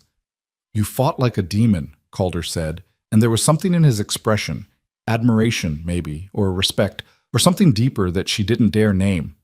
"I've never seen anything like it. You and your children, you're fighters, all of you." "We survive," Marina managed. "That's what we do." "No," Calder said softly, reaching out to brush a streak of soot from her cheek. The gesture was gentle, intimate, and sent a shiver through her that had nothing to do with the fire. "You do more than survive, Marina. You live. You fight for what matters. That's different." Their eyes met and held, and Marina felt the world narrow down to just the two of them. The noise of the celebrating ranch hands faded. The acrid smell of smoke receded. There was only Calder's face, lined with exhaustion and marked with soot, and his eyes looking at her with something that made her heart race in a way that had nothing to do with fear. "Calder, she started, but then Dutch was calling for him, something about checking the buildings one more time to make sure no sparks had caught, and the moment broke. Calder rose, offering Marina his hand to help her up. She took it, feeling the rough calluses of his palm against hers, and allowed him to pull her to her feet. "Come on," he said, his voice returning to its usual gruff practicality. "Let's make sure we really save this place. Then we can rest." But as Marina followed him across the scorched earth, past the exhausted but jubilant ranch hands, she couldn't stop thinking about the way he'd looked at her, couldn't stop replaying his words in her mind, couldn't stop feeling the ghost of his touch on her cheek. Something had shifted between them in the smoke and heat of that desperate battle, something fundamental, and Marina didn't know whether to be terrified or exhilarated by what that might mean. The children returned the next morning, brought back by a sheepish Dutch, who reported that they'd made it about 5 miles toward town before the wind had shifted and turned the fire away from the ranch entirely. By that time, it had been too dangerous to come back in the dark, so they'd camped for the night and returned at first light. Clara ran to Marina and wrapped her arms around her mother's waist, crying with relief. Elias tried to be brave but couldn't quite hide the way his hands shook as he hugged her. Even Jonah, who didn't fully understand what had happened, clung to her with unusual intensity. "I thought," Clara hiccuped, "I thought we might not see you again, Mama." "I'm here, baby. I'm right here." Marina held all three of them close, breathing in the sweet, familiar smell of them, and silently thanked God and Calder Rhodes and anyone else who might have had a hand in keeping them all alive. Calder stood nearby, watching the reunion with an unreadable expression. When Marina's eyes met his over the children's heads, he gave her a small nod. Acknowledgement, understanding, something more, and then turned away to deal with the continuing cleanup. That evening, after the children were fed and settled in the cabin, after the worst of the mess had been cleared and the immediate danger had passed, Marina found herself drawn back to the main house. She told herself it was just to check on things, to make sure nothing had been overlooked, but she knew that was a lie. She found Calder on the front porch, sitting in one of the chairs they'd salvaged from the storm damage. He had a cup of coffee in his hands and was staring out at the darkened prairie, at the scorched earth that marked how close they'd come to losing everything. "Mind if I sit?" Marina asked softly. He looked up, surprise flickering across his face. "It's your porch, too." You don't have to ask. Marina settled into the chair beside his, and for a long moment they sat in comfortable silence. The night was clear, the smoke had finally dispersed, and the stars were brilliant overhead. "Thank you," Marina said finally, "for everything. For buying us off that auction block, for giving us a home, for fighting to save it yesterday, for—" her voice caught, "for caring about us like we matter." "You do matter," Calder said quietly. "You and those children, you matter more than you know." There was something in his voice that made Marina's breath catch. She turned to look at him and found him already watching her, his storm-gray eyes reflecting the starlight. "Marina," he said, and the sound of her name on his lips sent warmth spreading through her chest. "There's something I need to tell you. Something I've been trying not to think about because it's too soon and too complicated and probably too foolish. But after yesterday, after almost losing the ranch, after watching you fight beside me like you'd been born to this life, I can't keep pretending I don't feel it." Marina's heart was hammering now. "Feel what?" "That you're not just my housekeeper," Calder said. "That those children aren't just workers' kids living on my property. That this," he gestured between them, "isn't just an employer and employee arrangement anymore. At least not for me." The world seemed to tilt. Marina gripped the arms of her chair, trying to find her balance. "Calder, I'm not sure what you're saying." "I'm saying I care about you," he said simply. "I'm saying that somewhere between pulling you off that auction block and watching you scrub my kitchen floors and seeing you dig fire breaks with bleeding hands, I started to care about you in a way that's got nothing to do with contracts or employment. I'm saying that when I think about the future of this ranch, I can't picture it without you in it." Marina couldn't breathe, couldn't think. "You barely know me." "I know enough," Calder said. "I know you're strong and brave and fiercer than anyone I've ever met when it comes to protecting your children. I know you work harder than you should and never complain. I know the sound of your laugh when Clara says something funny, and the way you hum when you're kneading bread, and how you check on each of the kids one more time before you go to sleep at night, even though you're exhausted." "You've been watching me," Marina whispered. "I can't seem to help it." Calder's voice was rough with honesty. "I'm not asking for anything, Marina. I know it's too soon. I know you're still grieving your husband. I know you've got every reason in the world not to trust men or love or promises about the future. I needed you to know. I needed to be honest about what I'm feeling." Marina sat there, her mind whirling, her heart doing complicated things in her chest.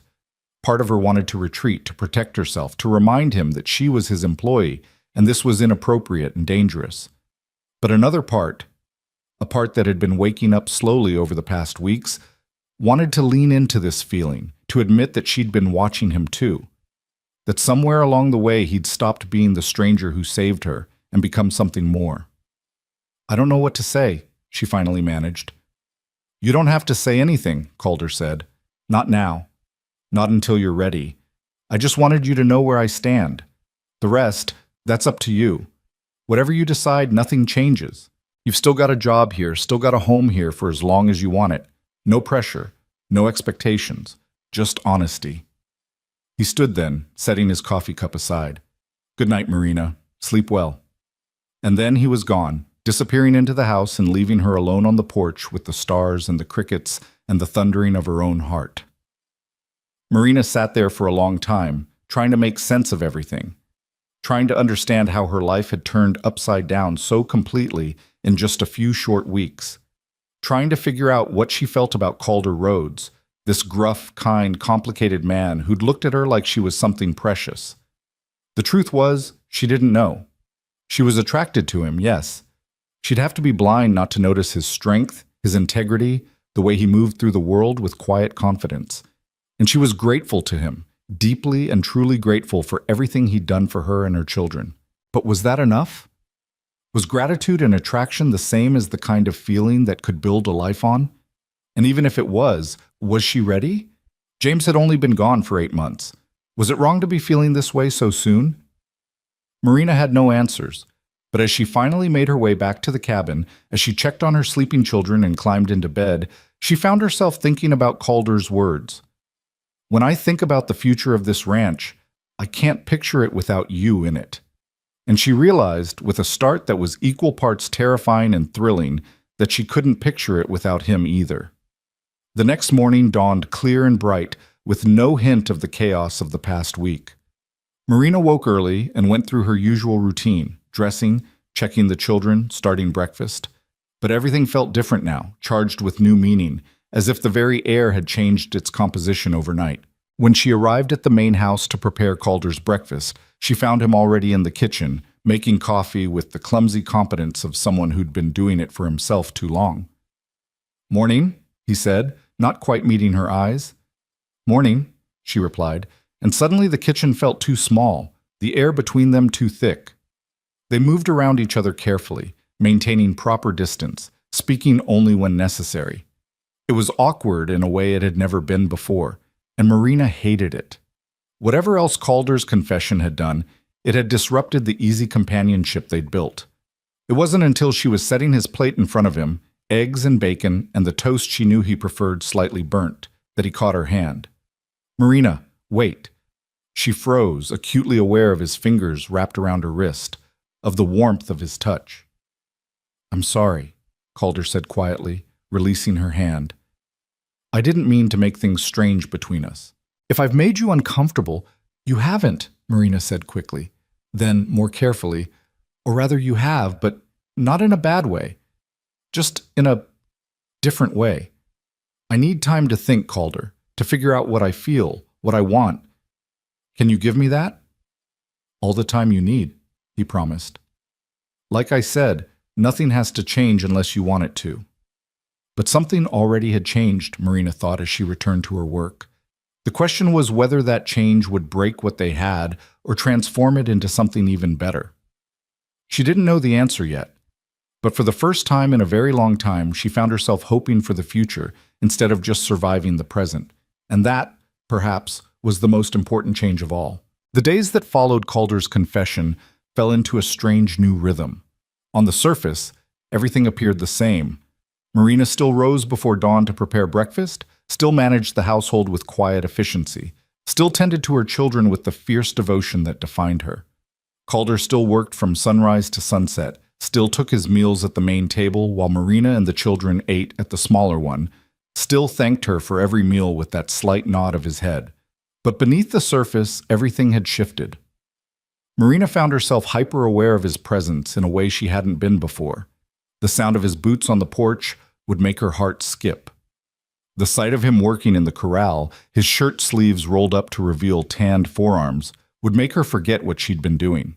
And sometimes, when she thought he wasn't looking, she'd catch him watching her with an expression that was equal parts longing and restraint. She was thinking about him far too much, and she knew it. But knowing it and stopping it were two entirely different things.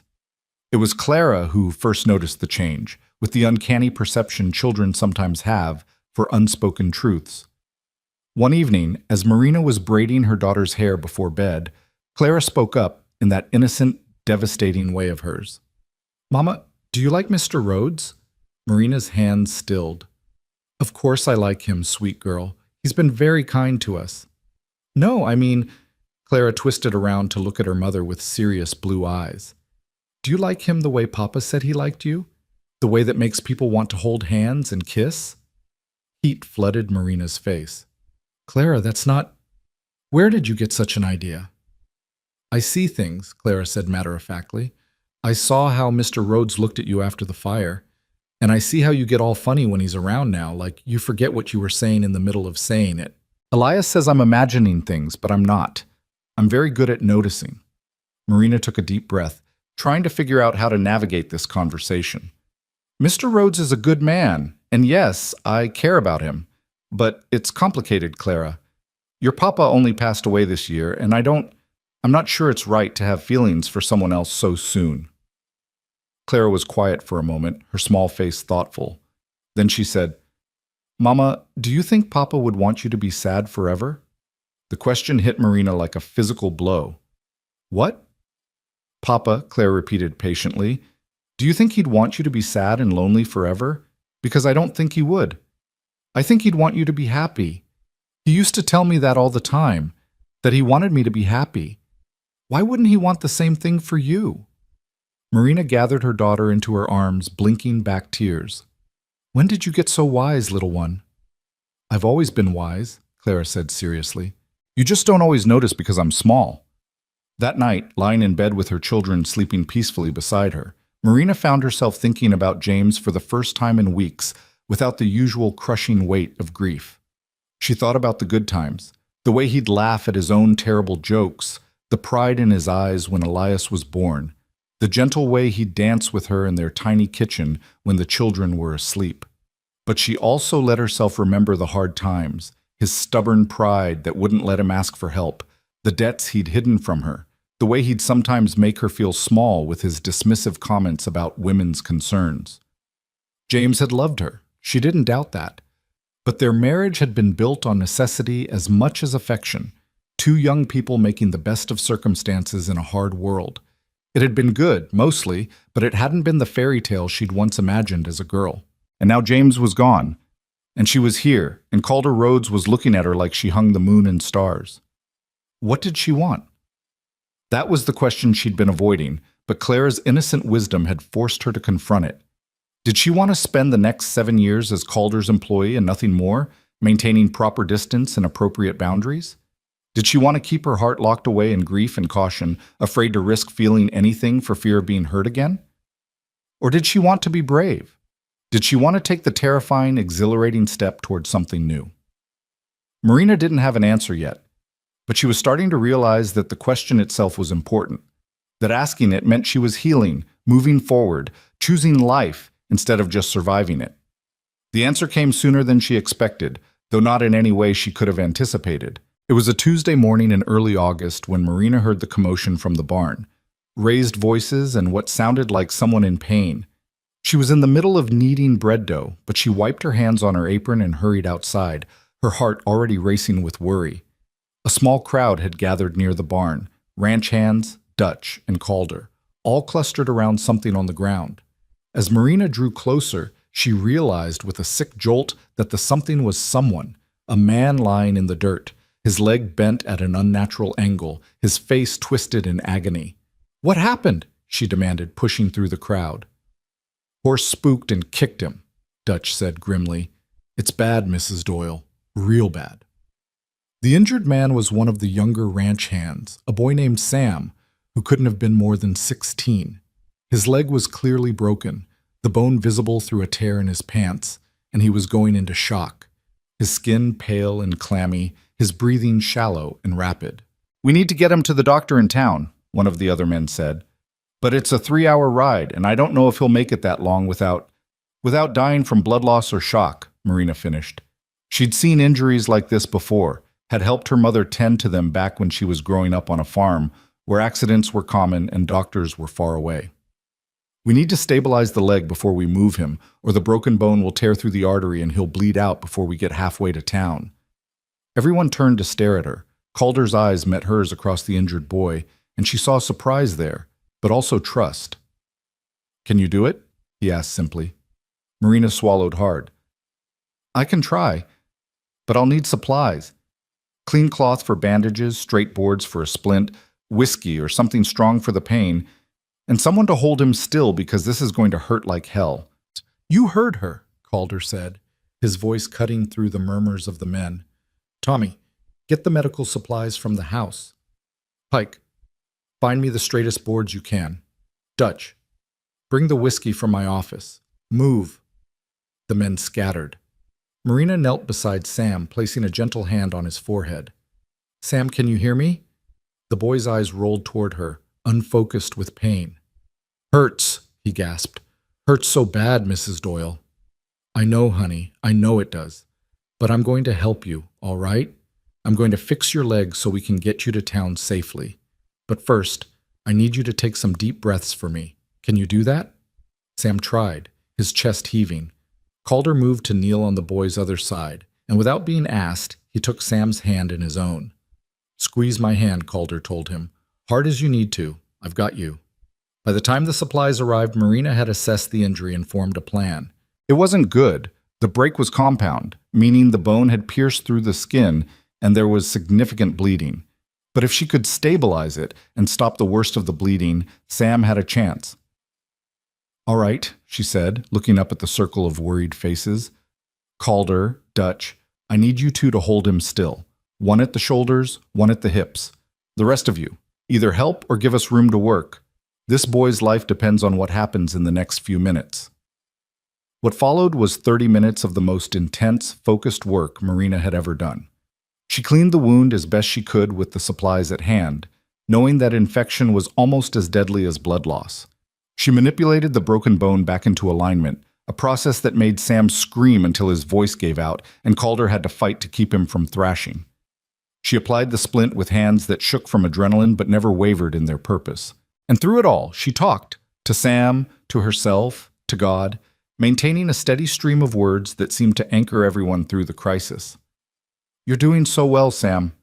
Just a little more, just hold on a little longer. That's it. You're so brave. Just breathe. Keep breathing. I've got you. We've all got you. When it was finally done, when the leg was splinted and bandaged and the bleeding had slowed to a manageable level, Marina sat back on her heels and discovered that she was shaking all over. Sam had passed out somewhere in the middle of the procedure, which was probably a mercy. His face was deathly pale, but his breathing had steadied, and his pulse, when Marina checked it, was stronger than before. Will he make it? Dutch asked quietly. I don't know, Marina said honestly, but he's got a better chance now than he did 10 minutes ago. We need to get him to town, though, soon as possible. I'll take him, Calder said immediately. We'll use the wagon, make him as comfortable as we can. Dutch, you're in charge while I'm gone. Mrs. Doyle. He looked at her, and there was something in his expression that made her breath catch. You just saved that boy's life. Maybe, Marina said, or maybe I just delayed the inevitable. We won't know until... You saved his life, Calder repeated firmly, and I've never seen anything braver or more capable in all my days. Thank you. They loaded Sam carefully into the wagon, cushioning him with blankets and securing the splint so it wouldn't shift during the journey. Marina gave Calder careful instructions for the doctor, what she'd done, what she was worried about, what to watch for on the journey. And then the wagon was rolling out of the yard, carrying the unconscious boy toward town and whatever fate awaited him there. Marina stood watching until they disappeared from sight, only then becoming aware that her apron and dress were covered in blood. Her hands were shaking uncontrollably, and she was on the verge of either laughing or crying or possibly both. Mrs. Doyle? Tommy, the young red-headed ranch hand, approached her hesitantly. I've never seen anything like that. Sam's lucky you were here. I just did what needed doing, Marina said, her voice sounding strange and distant to her own ears. No, ma'am. You did more than that. You were calm and sure when the rest of us were panicking. You knew what to do. If it had been up to us... He trailed off, but the implication was clear. If it had been up to them, Sam would have died. The reality of it hit Marina all at once. The weight of what had just happened, the responsibility she'd taken on, the life that had been in her hands. Her knees went weak, and she would have fallen if Dutch hadn't suddenly been there, his hand firm under her elbow. Easy there, he said gently. It's all right. The hard part's over. You did good, Mrs. Doyle. Real good. I need to... Marina gestured vaguely toward the house. The children. I need to check on the children. And I should clean up. I'm covered in... She looked down at her blood-stained hands and felt bile rise in her throat. I'll check on the young ones, Dutch assured her. You go get yourself cleaned up and take a moment to breathe. Nobody's expecting you to work the rest of the day after what you just went through. But Marina shook her head. No, I need to stay busy. If I stop moving, I'll start thinking. And if I start thinking... She didn't finish the sentence, but Dutch seemed to understand. All right then, but at least wash up first. And maybe change that dress before the children see it and get scared. Marina did as he suggested, walking on numb legs back to the cabin. She found the children playing peacefully, Jonah napping in a patch of sunlight on the porch, Clara tending her garden, Elias helping repair a fence post under the supervision of one of the ranch hands. They hadn't seen what happened.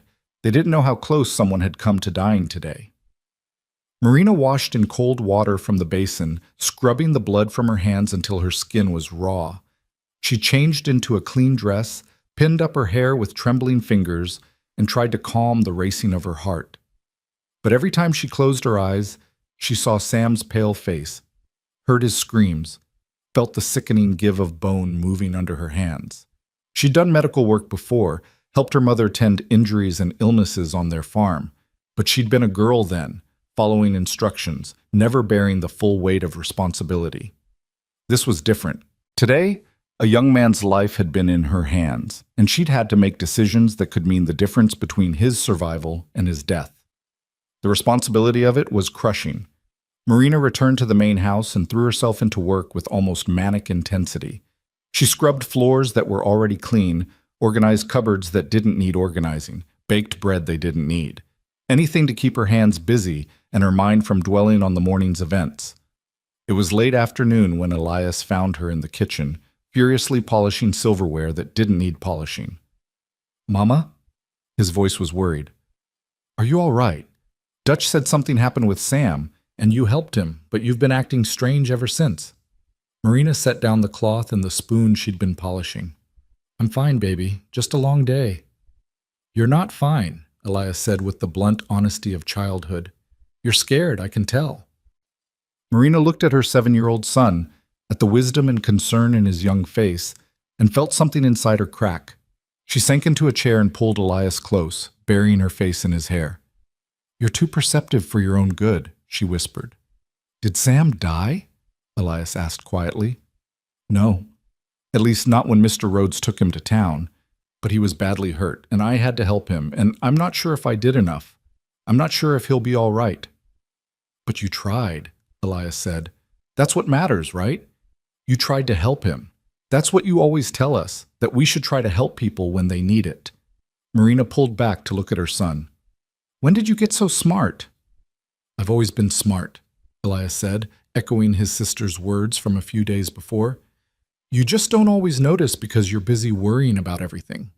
A laugh escaped Marina, surprised and a little watery, but genuine. "You and your sister are going to be the death of me with your wisdom." "Clara's wise?" Elias made a face. "She still thinks you can talk to plants and make them grow better." "Well, maybe you can," Marina said, smoothing his hair. "Your father used to say that plants could feel kindness, just like people." They sat together for a moment, mother and son, drawing comfort from each other's presence. Then Elias spoke again. "Mama, if Sam doesn't make it, it won't be your fault. You know that, right?"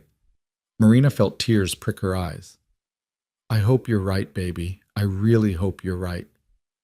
Calder didn't return until well after dark. Marina had put the children to bed and was sitting on the cabin porch, unable to settle, when she saw the wagon rolling into the yard. She was on her feet immediately, her heart in her throat, trying to read the answer in the shadows and the sound of hoofbeats. Calder climbed down from the wagon slowly, moving like a man who'd aged a decade in a day. Marina met him halfway across the yard, unable to wait any longer. "Is he—" she started but couldn't finish. "He's alive," Calder said, and the relief that flooded through Marina nearly buckled her knees. "Doctor said it was touch and go for a while, but the leg's set and wrapped properly now, and Sam's young and strong. Doctor thinks he'll pull through, though he'll be laid up for months." "Oh, thank God," Marina breathed. "Thank God." "The doctor wanted me to tell you something," Calder continued. "He said that the work you did, stabilizing the leg, stopping the bleeding, that's what saved Sam's life. Said if we'd tried to move him without doing that first, he would have bled out before we got him halfway to town.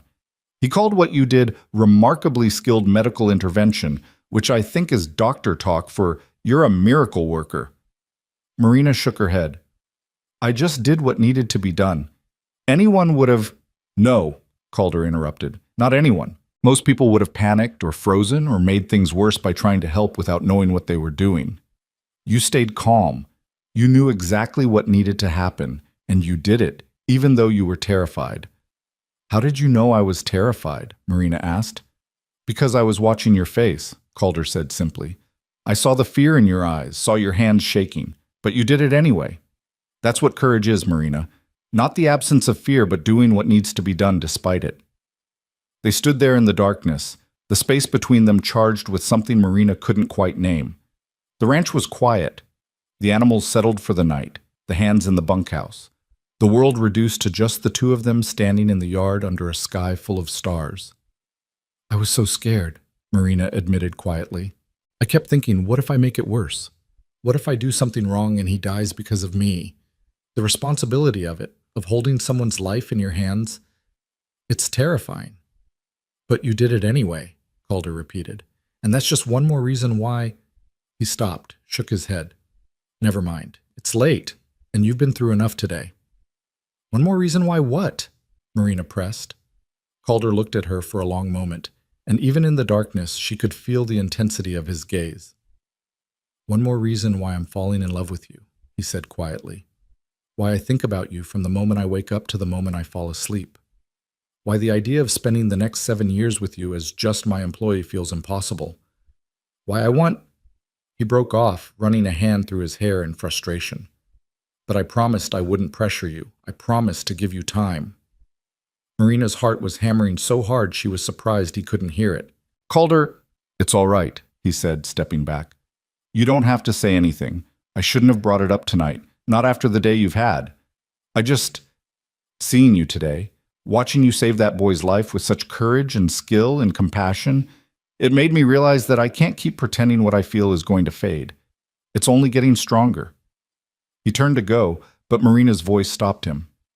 I'm scared, she said, of this, of you, of what I'm starting to feel. James has only been gone 8 months. What kind of woman starts having feelings for another man so soon after her husband dies? Calder turned back to face her. A human one, he said gently. A living one. Marina, I can't tell you what's right or wrong, what's too soon or not soon enough. All I know is that life is short and uncertain. Sam learned that today. Your husband learned it when the cholera took him. I learned it when my mother was sold away from me and I never saw her again. We don't get guarantees about tomorrow, so all we can do is make the most of today. But what if I'm not ready? Marina whispered. What if I can't be what you need me to be? You already are, Calder said. You're strong and brave and kind. You're a wonderful mother. You work harder than anyone I've ever met. You saved a boy's life today with your bare hands and your courage. You're everything I need, Marina. The question is, am I what you need?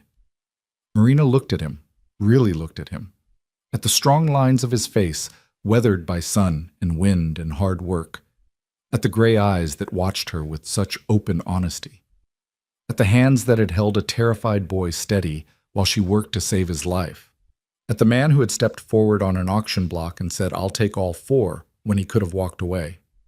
And she realized that somewhere along the way, without quite meaning to, she'd started to fall in love with him too. I don't know if I'm ready, she said honestly, but I think I want to try, to see what this could be. If you're willing to be patient with me, if you understand that I'm going to be scared and uncertain and probably make mistakes along the way. The smile that broke across Calder's face was like sunrise, slow and warm and full of promise. I can be patient, he said. I can be anything you need me to be, as long as you're willing to give us a chance. I am, Marina said, and felt the truth of it settle into her bones. I am willing. Calder closed the distance between them in 3 long strides. He reached up and cupped her face in his hands, those rough, calloused hands that were somehow so gentle, and looked into her eyes with such tenderness that it made her want to cry. May I kiss you? He asked softly. Marina nodded, not trusting her voice, and then his lips were on hers, warm and firm and tasting of coffee and promise. It was a gentle kiss, restrained, asking rather than demanding. But beneath the gentleness was heat, passion held carefully in check out of respect for her hesitation. When they finally pulled apart, Marina was breathless and dizzy and more certain than she'd been about anything in a very long time. Oh, she whispered. Yeah, Calder agreed, his voice rough. Oh. They stood there, foreheads touching, breathing each other's air, and Marina felt something inside her chest bloom open, like Clara's garden flowers reaching for the sun. It was terrifying and exhilarating, and right in a way she hadn't expected to feel again. I should go, she said reluctantly. The children. I know. Calder stepped back, though his hand lingered on her cheek for just a moment longer. But Marina, thank you. For today. For saving Sam. And for this. For being brave enough to give us a chance. Marina walked back to the cabin on shaking legs, her lips still tingling from that kiss, her heart doing complicated things in her chest. She checked on the sleeping children, all three of them peaceful and safe, and then lay down in bed, staring at the ceiling in the darkness. Everything had changed today. Sam's injury had forced her to confront her own strength, her own capability. And Calder's kiss had forced her to confront her own heart, her own desires. She was falling in love with him.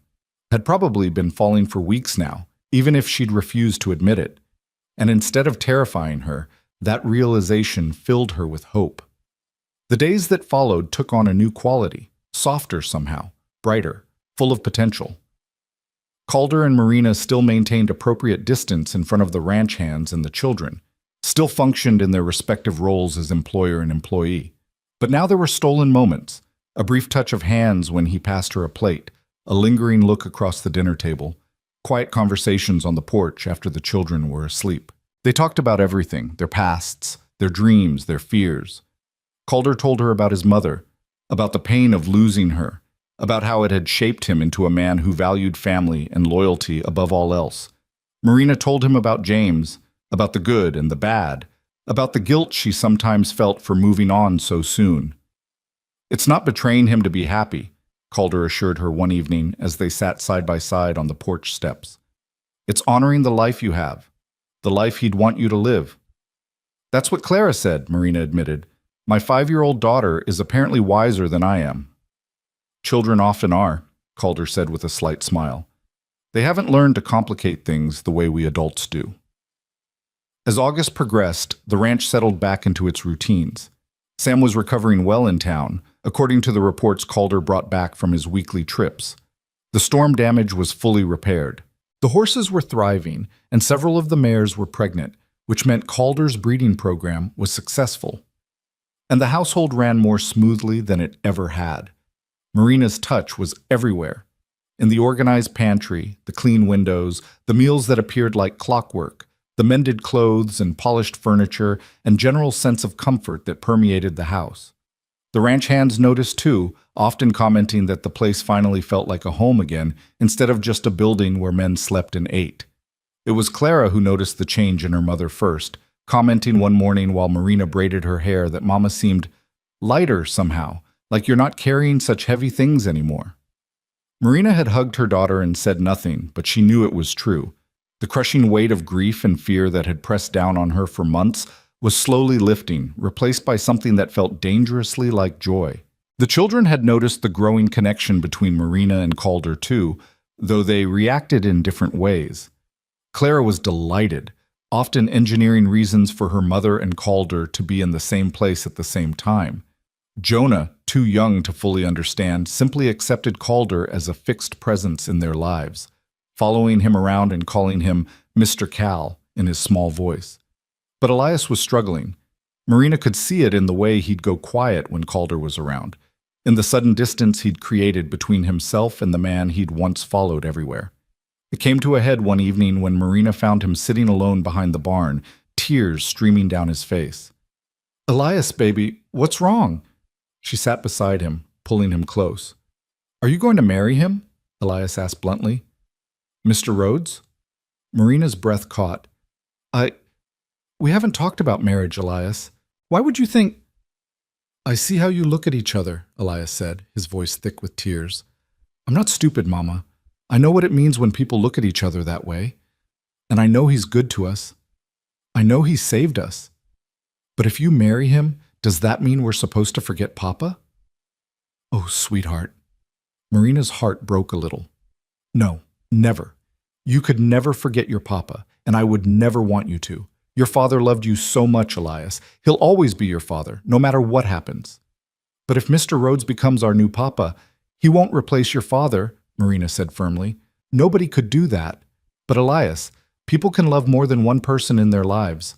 The love I had for your father doesn't disappear just because he's gone. It's still here." She pressed her hand to her heart. "It's still real and important and part of who I am. But that doesn't mean I can't also have feelings for someone new. Does that make sense? Elias was quiet for a long moment, his face scrunched up in thought. I guess so, he finally said. I don't want to forget him, Mama. You won't, Marina promised. We won't. We'll tell stories about him, remember the good times, honor his memory. And if Mr. Rhodes and I do end up together, if that's what happens, then you'll have someone else who cares about you too. Not a replacement, but an addition. Someone else to help carry the weight, to keep us all safe.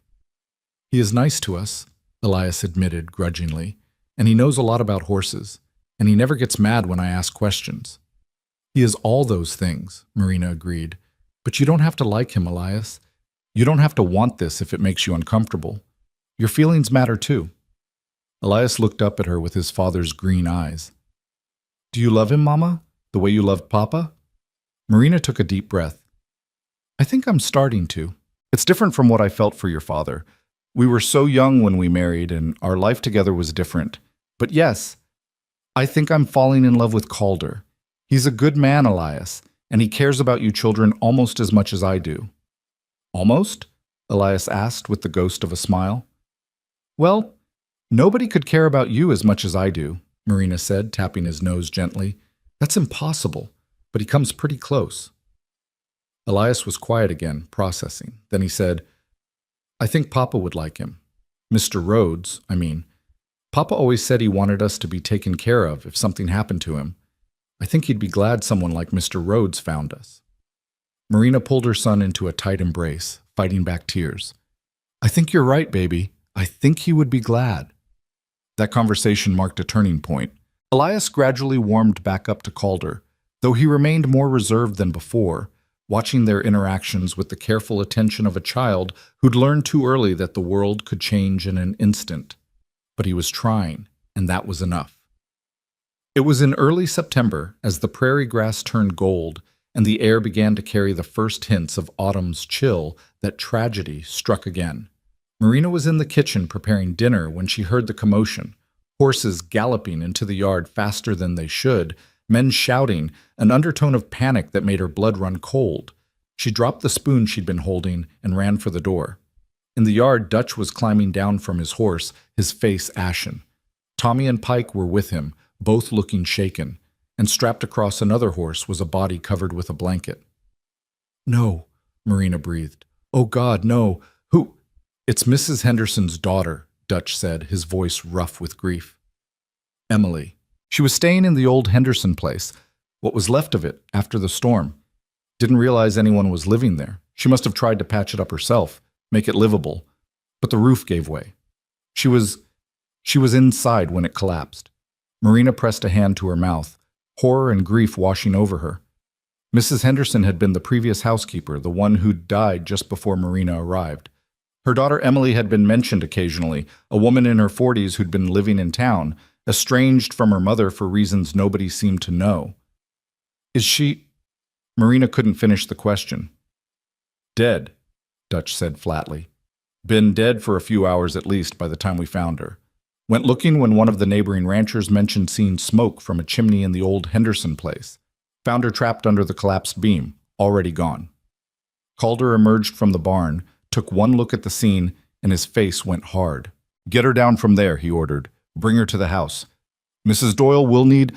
I'll prepare a room, Marina said immediately, already moving toward the house. We can't leave her in the barn like an animal. She deserves dignity. They laid Emily Henderson out in one of the upstairs bedrooms, and Marina cleaned her as best she could, washing away the dust and blood, arranging her hands peacefully across her chest. It was grim work, but necessary work, and Marina did it with the same focus and care she'd shown when treating Sam's injury. When it was done, when Emily was as presentable as possible, Marina stood beside the bed and said a quiet prayer for a woman she'd never met. A woman who'd died alone in a broken-down house, estranged from family, trying to make a home in the ruins of her mother's legacy. It was a stark reminder of how quickly life could change, how fragile existence really was. That night, after the undertaker had been summoned from town, after the ranch hands had returned to their normal routines, after the children were safely in bed with no knowledge of the day's tragedy, Marina found Calder sitting on the porch steps, staring out at the darkness. She sat beside him without speaking, simply offering her presence. After a long moment, he reached over and took her hand, threading his fingers through hers. "Life's short," he said quietly. "Too short to waste time being careful and cautious and afraid." "I know," Marina said. "I've been thinking about something," Calder continued. "About us. About what I want for the future." Marina's heart began to race. "What have you been thinking?" Calder turned to face her, his storm gray eyes serious in the moonlight. "Marry me," he said simply. "Not 7 years from now when your contract's up. Now, soon. Marry me and let me be a father to your children. Let me love you openly instead of in stolen moments. Let me give you the life you deserve, not as my employee but as my wife, my partner, my equal." Marina's breath caught. "Calder, that's a big step. Are you sure?" "I've never been more sure of anything," he said. "I know it's fast. I know people will talk. But Marina, today proves something to me. Life doesn't wait for us to be ready. It doesn't care if we think it's too soon or what people might say. Emily Henderson died alone in a broken house, and it made me realize I don't want to waste another day pretending I don't want to spend the rest of my life with you." Tears were streaming down Marina's face now. "I'm scared," she whispered. "So am I," Calder admitted. "But I'd rather be scared with you than safe without you. So what do you say, Marina Doyle? Will you marry me?" Marina looked at this man, this rough, kind, honest man who'd saved her and her children, who'd given them a home and dignity and hope. She thought about James, about the life they'd had, and the grief she'd carried. She thought about her children, about the future she wanted for them. And she thought about herself, about the woman she was becoming, about the courage it took to say yes to love after loss. "Yes," she said, the word coming out strong and sure despite her tears. "Yes, I'll marry you." Calder's smile was brilliant, transforming his usually serious face into something almost boyish with joy. He pulled her into his arms, and this time when he kissed her, there was nothing restrained about it. It was passionate and tender and full of promise. When they finally pulled apart, both breathless and grinning like fools, Marina said, "The children, we need to tell them. And we need to figure out when and how soon," Calder said firmly. "As soon as we can arrange it. I don't want to wait, Marina. I've waited long enough." "Soon," Marina agreed and felt joy bubble up in her chest, bright and warm and entirely unexpected. Life was short and uncertain and sometimes cruel. But sometimes, if you were brave enough to reach for it, it was also beautiful. And Marina Doyle, who'd stood on an auction block 8 weeks ago, certain she'd lost everything, was finally brave enough to believe she deserved that beauty. The morning after Calder's proposal, Marina woke before dawn with her heart racing and a mixture of terror and exhilaration coursing through her veins.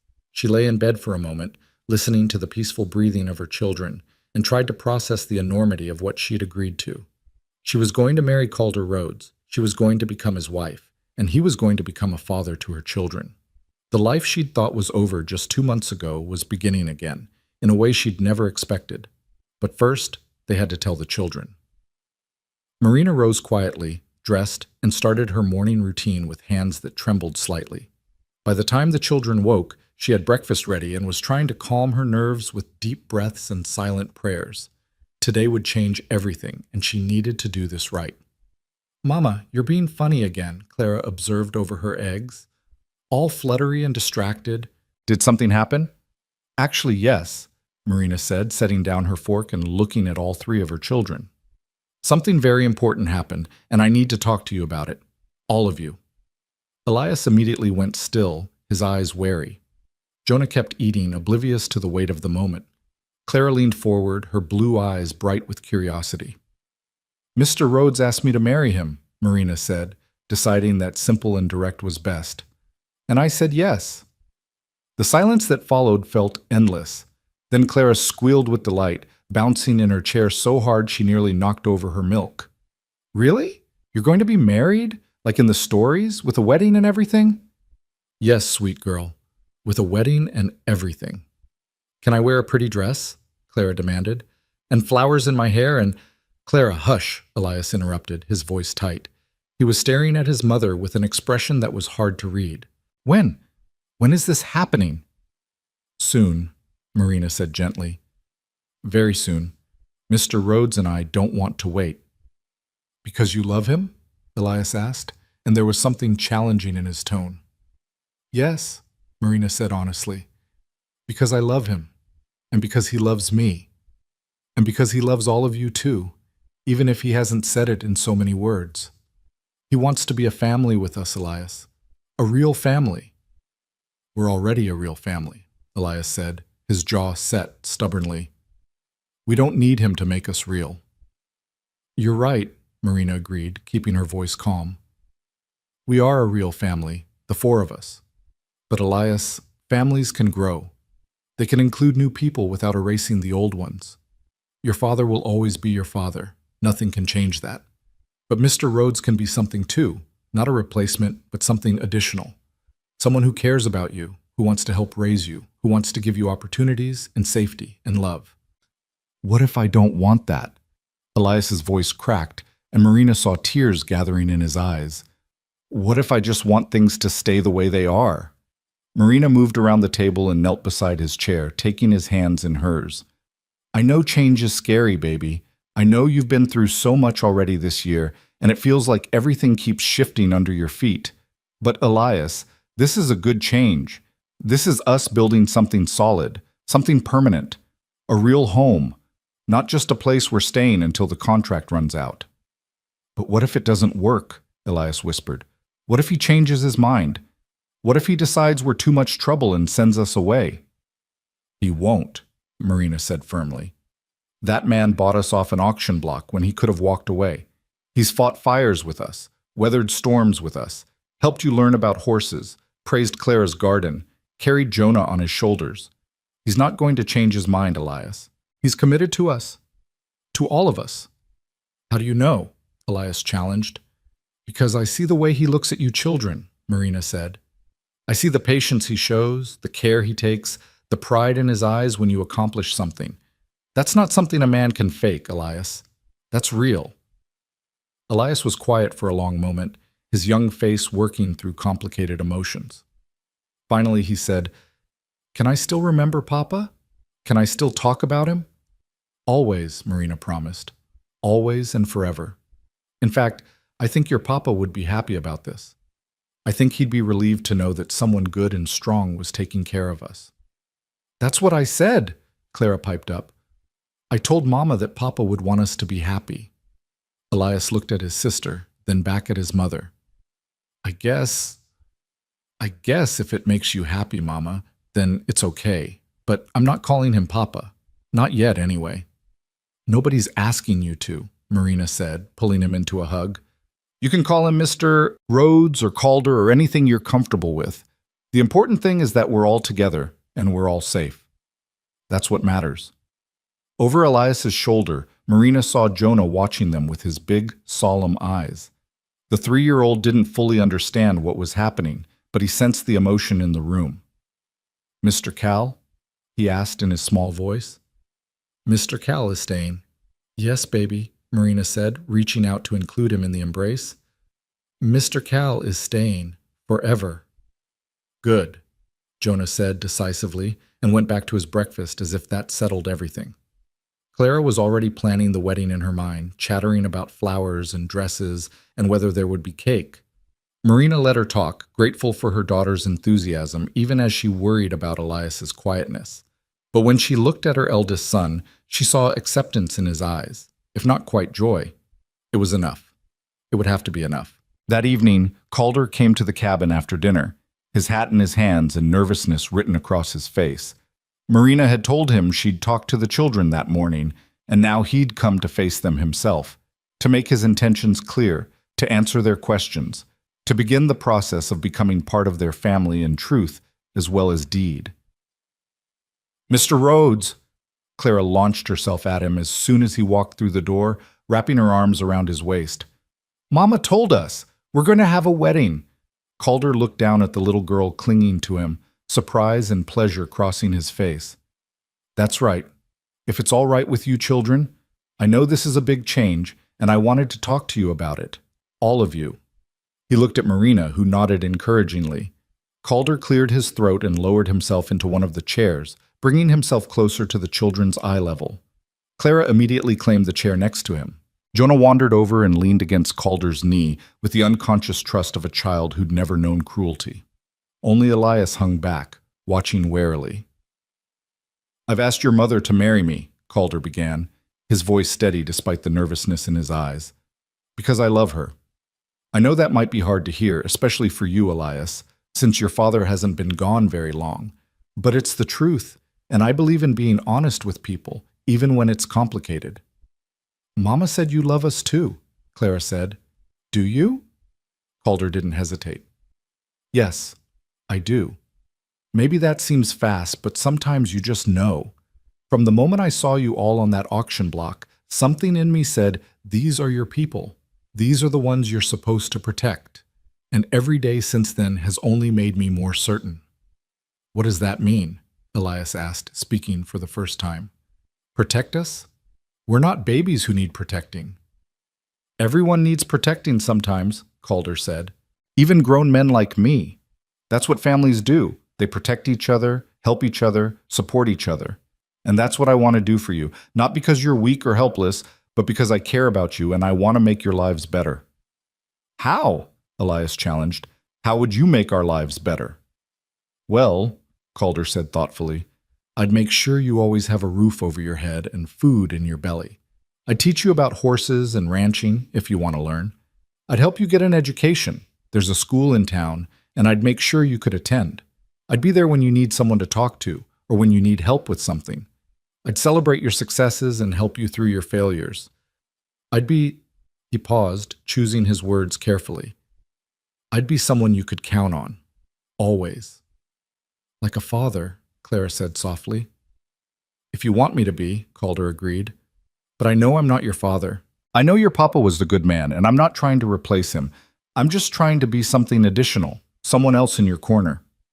Elias was quiet for a long moment, his face scrunched up in thought. Then he said, "If we don't like you being married to Mama, what happens? Do you send us away?" "No," Calder said firmly. "Absolutely not. You're part of this family, Elias. That doesn't change whether you like me or not. You're stuck with me now just like I'm stuck with you. That's what family means. You don't give up on each other just because things get hard or uncomfortable." "Even if I'm difficult?" Elias pressed. "Even if I don't want to call you Papa or do what you say, or—" "Even then," Calder interrupted gently, "though I hope we can find a way to get along. I think you and I could be good friends, Elias, if you give us a chance. You're smart and hardworking and brave. Those are qualities I respect. And I think your father would be proud of the man you're growing into." At the mention of his father, Elias's eyes filled with tears. "You didn't know him. You don't know what he'd think." "You're right," Calder acknowledged. "I didn't know him, but I know he loved you because your mother has told me so. And I know he'd want you to be happy and safe. So I'm asking you to give me a chance, Elias, not to replace your father, but to be someone who cares about you and wants good things for you. Can you do that?" Elias looked at his mother, who nodded encouragingly. Then he looked back at Calder and said in a small voice, "I guess I can try." "That's all I'm asking," Calder said. "Just try. And if you have concerns or complaints, or you need to talk about something, you come to me directly. Deal?" Elias nodded slowly. "Deal." "Good." Calder held out his hand, and after a moment's hesitation, Elias shook it, a solemn, grown-up gesture that made Marina's throat tighten with emotion. "Can I be in the wedding?" Clara asked, unable to contain herself any longer. "Please, I want to wear flowers and throw petals, and—" "You can absolutely be in the wedding," Calder assured her with a smile. "All three of you will be part of it. It's not just your mother and me getting married, it's all of us becoming a family together. That means you're just as important as we are." "When is it happening?" Clara demanded. "Soon," Calder said, looking at Marina. "We were thinking in about 3 weeks, if we can arrange it. There's a pastor in town who could perform the ceremony, and we could have a small gathering here at the ranch. Nothing fancy, just something simple and meaningful. Does that sound all right?" Marina nodded, her eyes bright with tears. "That sounds perfect." The next 3 weeks passed in a whirlwind of activity. There were arrangements to be made, though Calder was true to his word about keeping things simple. The pastor from the small church in Lawrence agreed to come out to the ranch to perform the ceremony.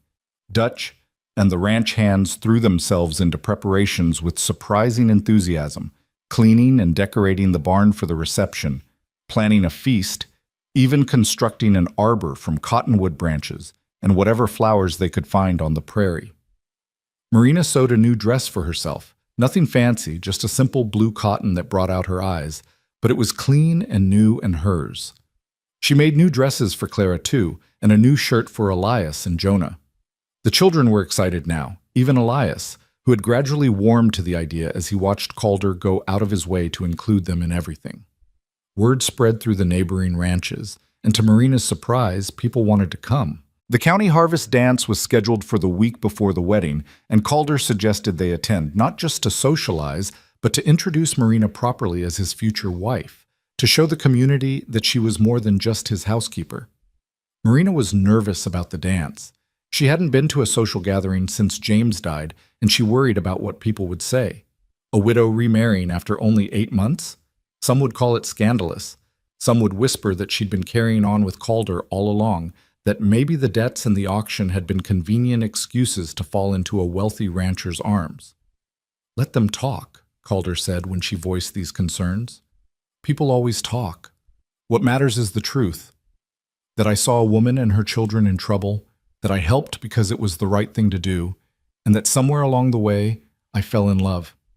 There's nothing shameful in that." "But what if they're cruel to the children?" Marina worried. What if someone says something that hurts them?" "Then I'll deal with it," Calder said firmly. "And so will you. Marina, you're one of the strongest people I've ever met. You can handle whatever anyone throws at you, and the children are resilient. They'll be fine." The night of the harvest dance arrived cool and clear, with autumn stars brilliant overhead. Marina dressed carefully in her new blue dress, pinned up her hair, and tried to calm her racing heart. The children were staying at the ranch with Dutch, who'd volunteered to watch them with surprising gentleness. It would be just Marina and Calder, facing the community together. The dance was held in the town hall, a large wooden structure that had been decorated with paper lanterns and bunting. As they walked in, conversation stuttered and stopped, heads turning to watch them enter. Marina felt the weight of dozens of eyes, heard the whispers starting, and had to fight the urge to turn and flee. But then Calder's hand was at her back, steady and warm, and his voice was low in her ear. "You're beautiful. You're strong. And you're mine. Let them look." The evening was awkward at first. Some people were friendly. Mrs. Thornhill, who'd bid on Marina at the auction, came over immediately to congratulate them. The doctor who'd treated Sam sought them out to thank Marina again for her quick thinking, but others were less kind. Marina heard the whispers, saw the judgmental looks, endured the subtle cuts that people could deliver with just a raised eyebrow or a turned back. It was Pike's wife who finally said something out loud. The woman, a sharp-featured, sour-faced creature named Judith, approached them at the refreshment table and said, loud enough for others to hear, "Well, Mrs. Doyle, I must say, you've certainly landed on your feet remarkably quickly, from the auction block to the altar in less than 3 months. Some might call that opportunistic." The words hung in the air like poison. Marina felt her face flush, felt the humiliation crawl up her spine. She opened her mouth to respond, though she had no idea what to say, when Calder stepped forward. "Mrs. Pike," he said, his voice cold as winter ice, "I'm going to give you one chance to apologize to my future wife, one chance to take back those words and walk away. Because if you don't, you and your husband are going to be looking for employment elsewhere. I don't tolerate cruelty on my ranch, and I certainly don't tolerate anyone insulting the woman I love." Judith Pike's face went white, then red. "You can't just—" "I can," Calder interrupted, "and I will. Now, do you have something to say to Mrs. Doyle?" The hall had gone silent. Everyone was watching. Judith looked around, realized she had no support, and muttered something that might have been an apology before hurrying away. Pike himself, who'd been standing nearby, gave Calder an apologetic nod and followed his wife. The tension broke. Conversation resumed, though more subdued now. And Marina realized that Calder had just drawn a line in the sand, had made it clear that she was under his protection, that anyone who wanted to hurt her would have to go through him first. "Thank you," she whispered. "Nothing to thank me for," Calder said. "You're going to be my wife. That means we stand together, always." As the evening progressed, more people approached to offer genuine congratulations. The story of how Marina had saved Sam's life had spread, and several ranchers made a point of thanking her, saying they'd sleep easier knowing someone with medical skills was in the area. By the time the dancing started, Marina was feeling more relaxed, more accepted. "Dance with me," Calder said, offering his hand. Marina hesitated. "I haven't danced since James died. I'm not sure I remember how." "Then I'll lead," Calder said simply. "Trust me." She took his hand and he led her onto the floor as the fiddlers struck up a waltz.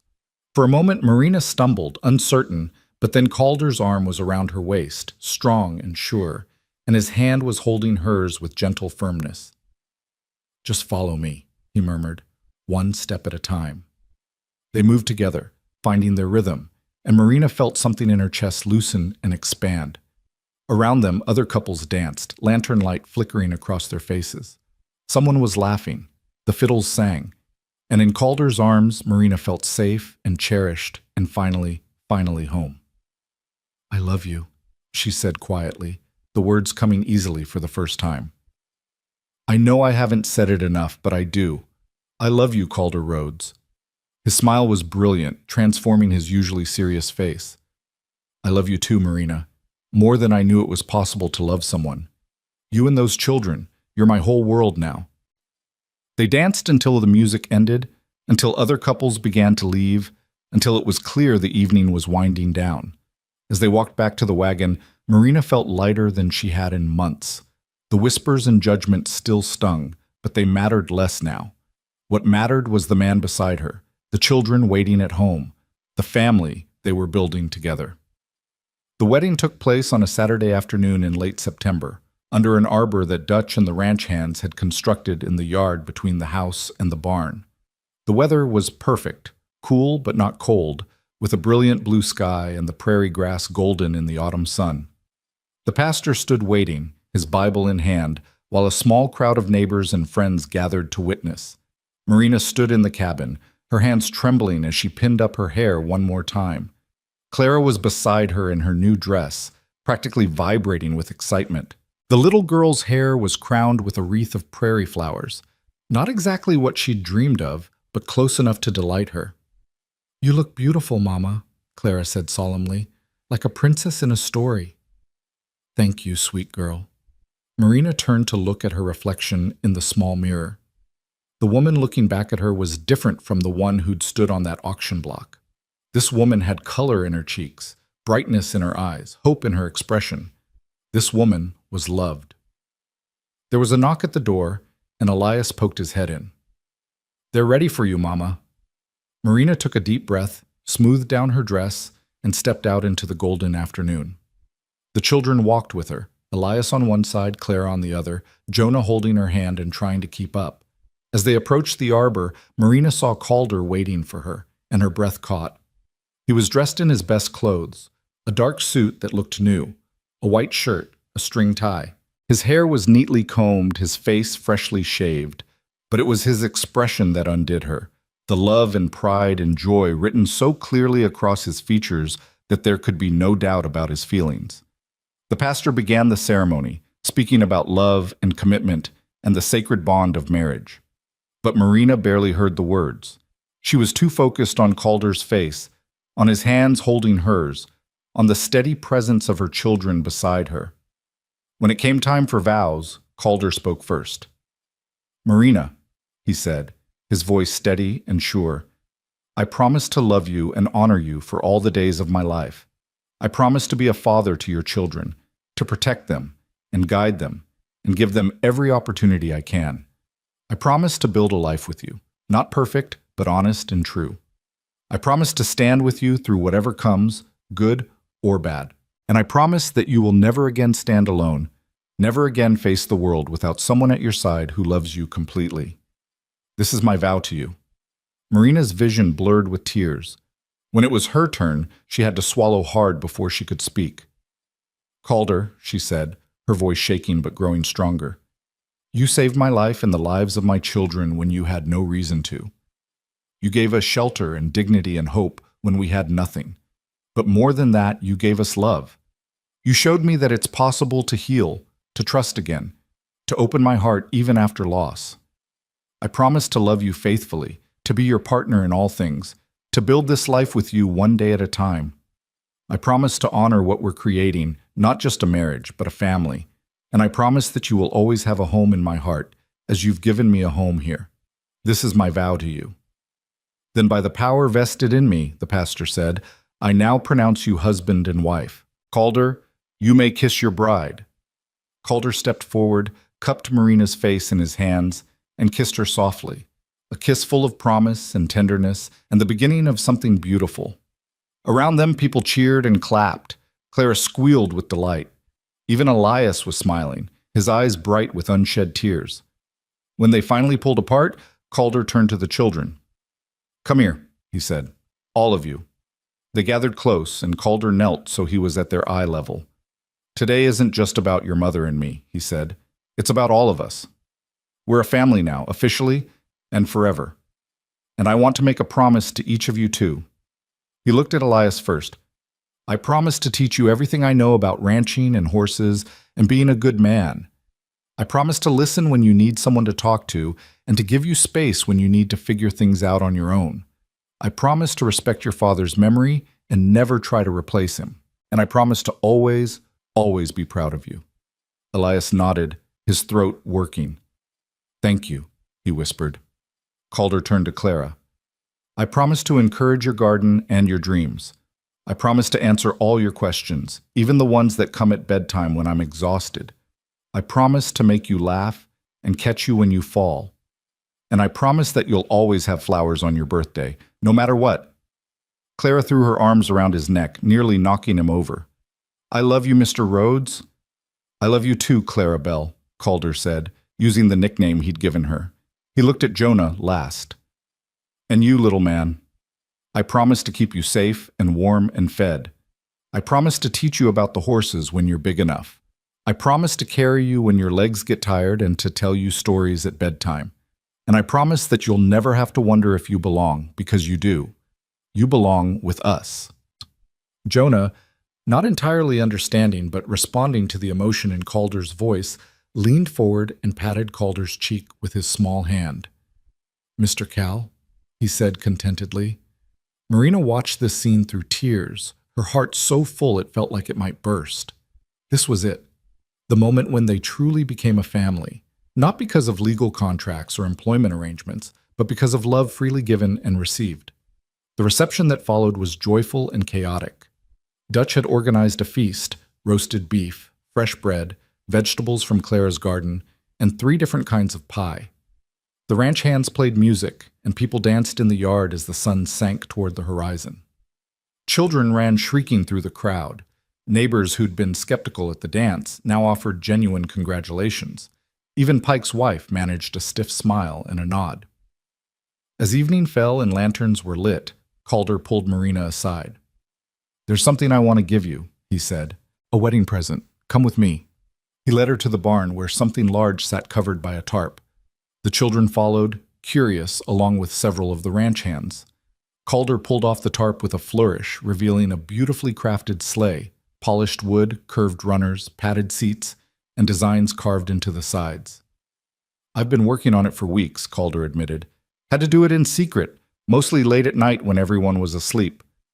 Thought it might be nice for winter, for taking the family into town, or just for rides across the prairie when the snow comes. Something special for all of us to share. Marina stared at the sleigh, overwhelmed. Calder, it's beautiful. But when did you have time to... I made time, he said simply. Because you're worth it. Because this family is worth it. Because I want to build a life with you, Marina, full of ordinary moments and special ones. And this, he gestured to the sleigh. This is for the special ones. For Christmas mornings and first snows and any other time, we want to remember that we chose this. That we chose each other. Marina threw her arms around him, not caring that people were watching, and kissed him soundly. Thank you, she whispered against his lips. For everything. For saving us. For loving us. For giving us a future. Thank you for saying yes, Calder murmured back. For taking a chance on a rough cowboy who had no business thinking someone like you could love him. I do love you, Marina said, more than I ever thought possible. The celebration continued long into the night. Marina danced with Calder, with Dutch, with several of the neighboring ranchers who wanted to welcome her properly to the community. The children played until they were exhausted, and one by one they fell asleep in various corners. Clara curled up on a hay bale, Jonah in Dutch's arms, even Elias eventually dozing off against the barn wall. As the last guest departed and the ranch hands headed to the bunkhouse, Marina and Calder gathered their sleeping children and carried them to the cabin. But at the door, Calder hesitated. Actually, he said, I was thinking, maybe tonight we put the children in the cabin and you come stay in the main house. With me. As my wife. Marina looked at the house. Her house now, as much as Calder's, and nodded. Let me get them settled first. Make sure they're comfortable and safe. Then I'll come to you. She tucked each child into bed with gentle hands and whispered prayers. Elias stirred as she kissed his forehead, his eyes opening sleepily. Mama? Is everything different now? Yes, baby, Marina said softly. Everything's different, but different in a good way. You're safe, Elias. We all are. And we're going to stay that way. Promise? Elias whispered. Promise, Marina said firmly. Now sleep. Tomorrow's a new day, and we'll face it together. She left a lamp burning low and walked across the yard to the main house, where Calder waited on the porch. The night was cool and clear, stars brilliant overhead, and Marina felt peace settle into her bones. This was home. This was family. This was the life she'd never dared to dream of when she'd stood on that auction block, certain she was losing everything. Calder took her hand and led her inside, up the stairs to the room that would now be theirs. And as he closed the door behind them, as he pulled her into his arms and kissed her with all the passion and tenderness of a new husband, Marina sent up a silent prayer of thanks. For second chances, for unexpected salvation, for a cowboy who'd looked at a desperate woman with 3 children and said, I'll take all 4. For love that came when she'd stopped looking for it, stronger and truer than anything she'd known before. The months that followed brought changes, as all new beginnings do. The children adjusted to their new life with varying degrees of ease. Clara immediately and joyfully, Jonah without really understanding that anything had changed, and Elias more slowly but with growing acceptance. The ranch hands got used to calling Marina Mrs. Rhodes instead of Mrs. Doyle, though Dutch still sometimes slipped and called her ma'am, with a twinkle in his eye that suggested he was doing it on purpose. Winter came early that year, blanketing the prairie in snow by mid-November. And on Christmas Eve, Calder kept his promise about the sleigh. He bundled Marina and the children into it, wrapped them in warm blankets and buffalo robes, and drove them across the snow-covered ranch land under a sky full of stars. Clara shrieked with delight. Jonah clapped his hands and laughed. Even Elias smiled, a real, genuine smile that reached his eyes. And Marina sat beside her husband, watching her children's joy, and felt such happiness that it was almost painful. Thank you, she whispered to Calder over the children's excited chatter. For what? He asked, though his smile said he knew. For this, for all of it, for choosing us. Marina, Calder said, pulling the sleigh to a stop and turning to face her, I didn't choose you. I found you. There's a difference. You were meant to be mine, and I was meant to be yours. I'm convinced of that now. Everything that happened, all the pain and loss and struggle, it brought us to that auction block at exactly the right moment, and I'd do it all again every single day if it meant ending up here with you and these children. Marina kissed him then, soft and sweet, while the children made exaggerated gagging sounds and complained about grown-ups being mushy. And when they finally pulled apart, Calder cracked the reins and sent the sleigh flying across the snow, carrying them home through the winter night. Years later, when the children were grown and the story had been told and retold around countless dinner tables, people would ask Marina about that day on the auction block. They'd want to know what she'd felt, what she'd thought, whether she'd had any idea that the dusty cowboy pushing through the crowd would change her life forever. And Marina would smile and say that no, she hadn't known. She'd been too terrified, too focused on keeping her children close, too certain that she was losing everything that mattered. But she'd learned something that day, something that had shaped the rest of her life. She'd learned that salvation could come from unexpected places, that families could be built by choice as much as by blood, that love didn't follow rules or timelines or proper waiting periods, and that sometimes, when you'd lost everything and were standing on the edge of despair, someone might step forward and offer you not just rescue, but a second chance at life itself. Calder Rhodes had been that someone for her. The cowboy who'd looked at a desperate widow and her 3 children and seen not a burden, but a blessing. The man who'd paid more than they were worth so they could stay together. The husband who'd kept every promise he'd made on their wedding day, and then some. And Marina Doyle, now Marina Rhodes, had learned to be brave enough to accept that gift, to open her heart again after loss, to trust in the possibility of happiness, to build a life that honored her past while embracing her future. On that Christmas Eve, riding through the snow in the sleigh her husband had built with his own hands, surrounded by her children's laughter and her husband's love, Marina understood with perfect clarity that she was exactly where she was meant to be. They'd been sold, all 4 of them, on a hot August day in 1858, but they hadn't been bought by just anyone. They'd been claimed by the one man who would love them, protect them, and give them a home that was more than walls and a roof, a home that was built on foundation of respect and partnership and deep, abiding love. And that, Marina thought, as the sleigh carried them through the starlit night toward the warm lights of home, was the greatest gift of all. The end.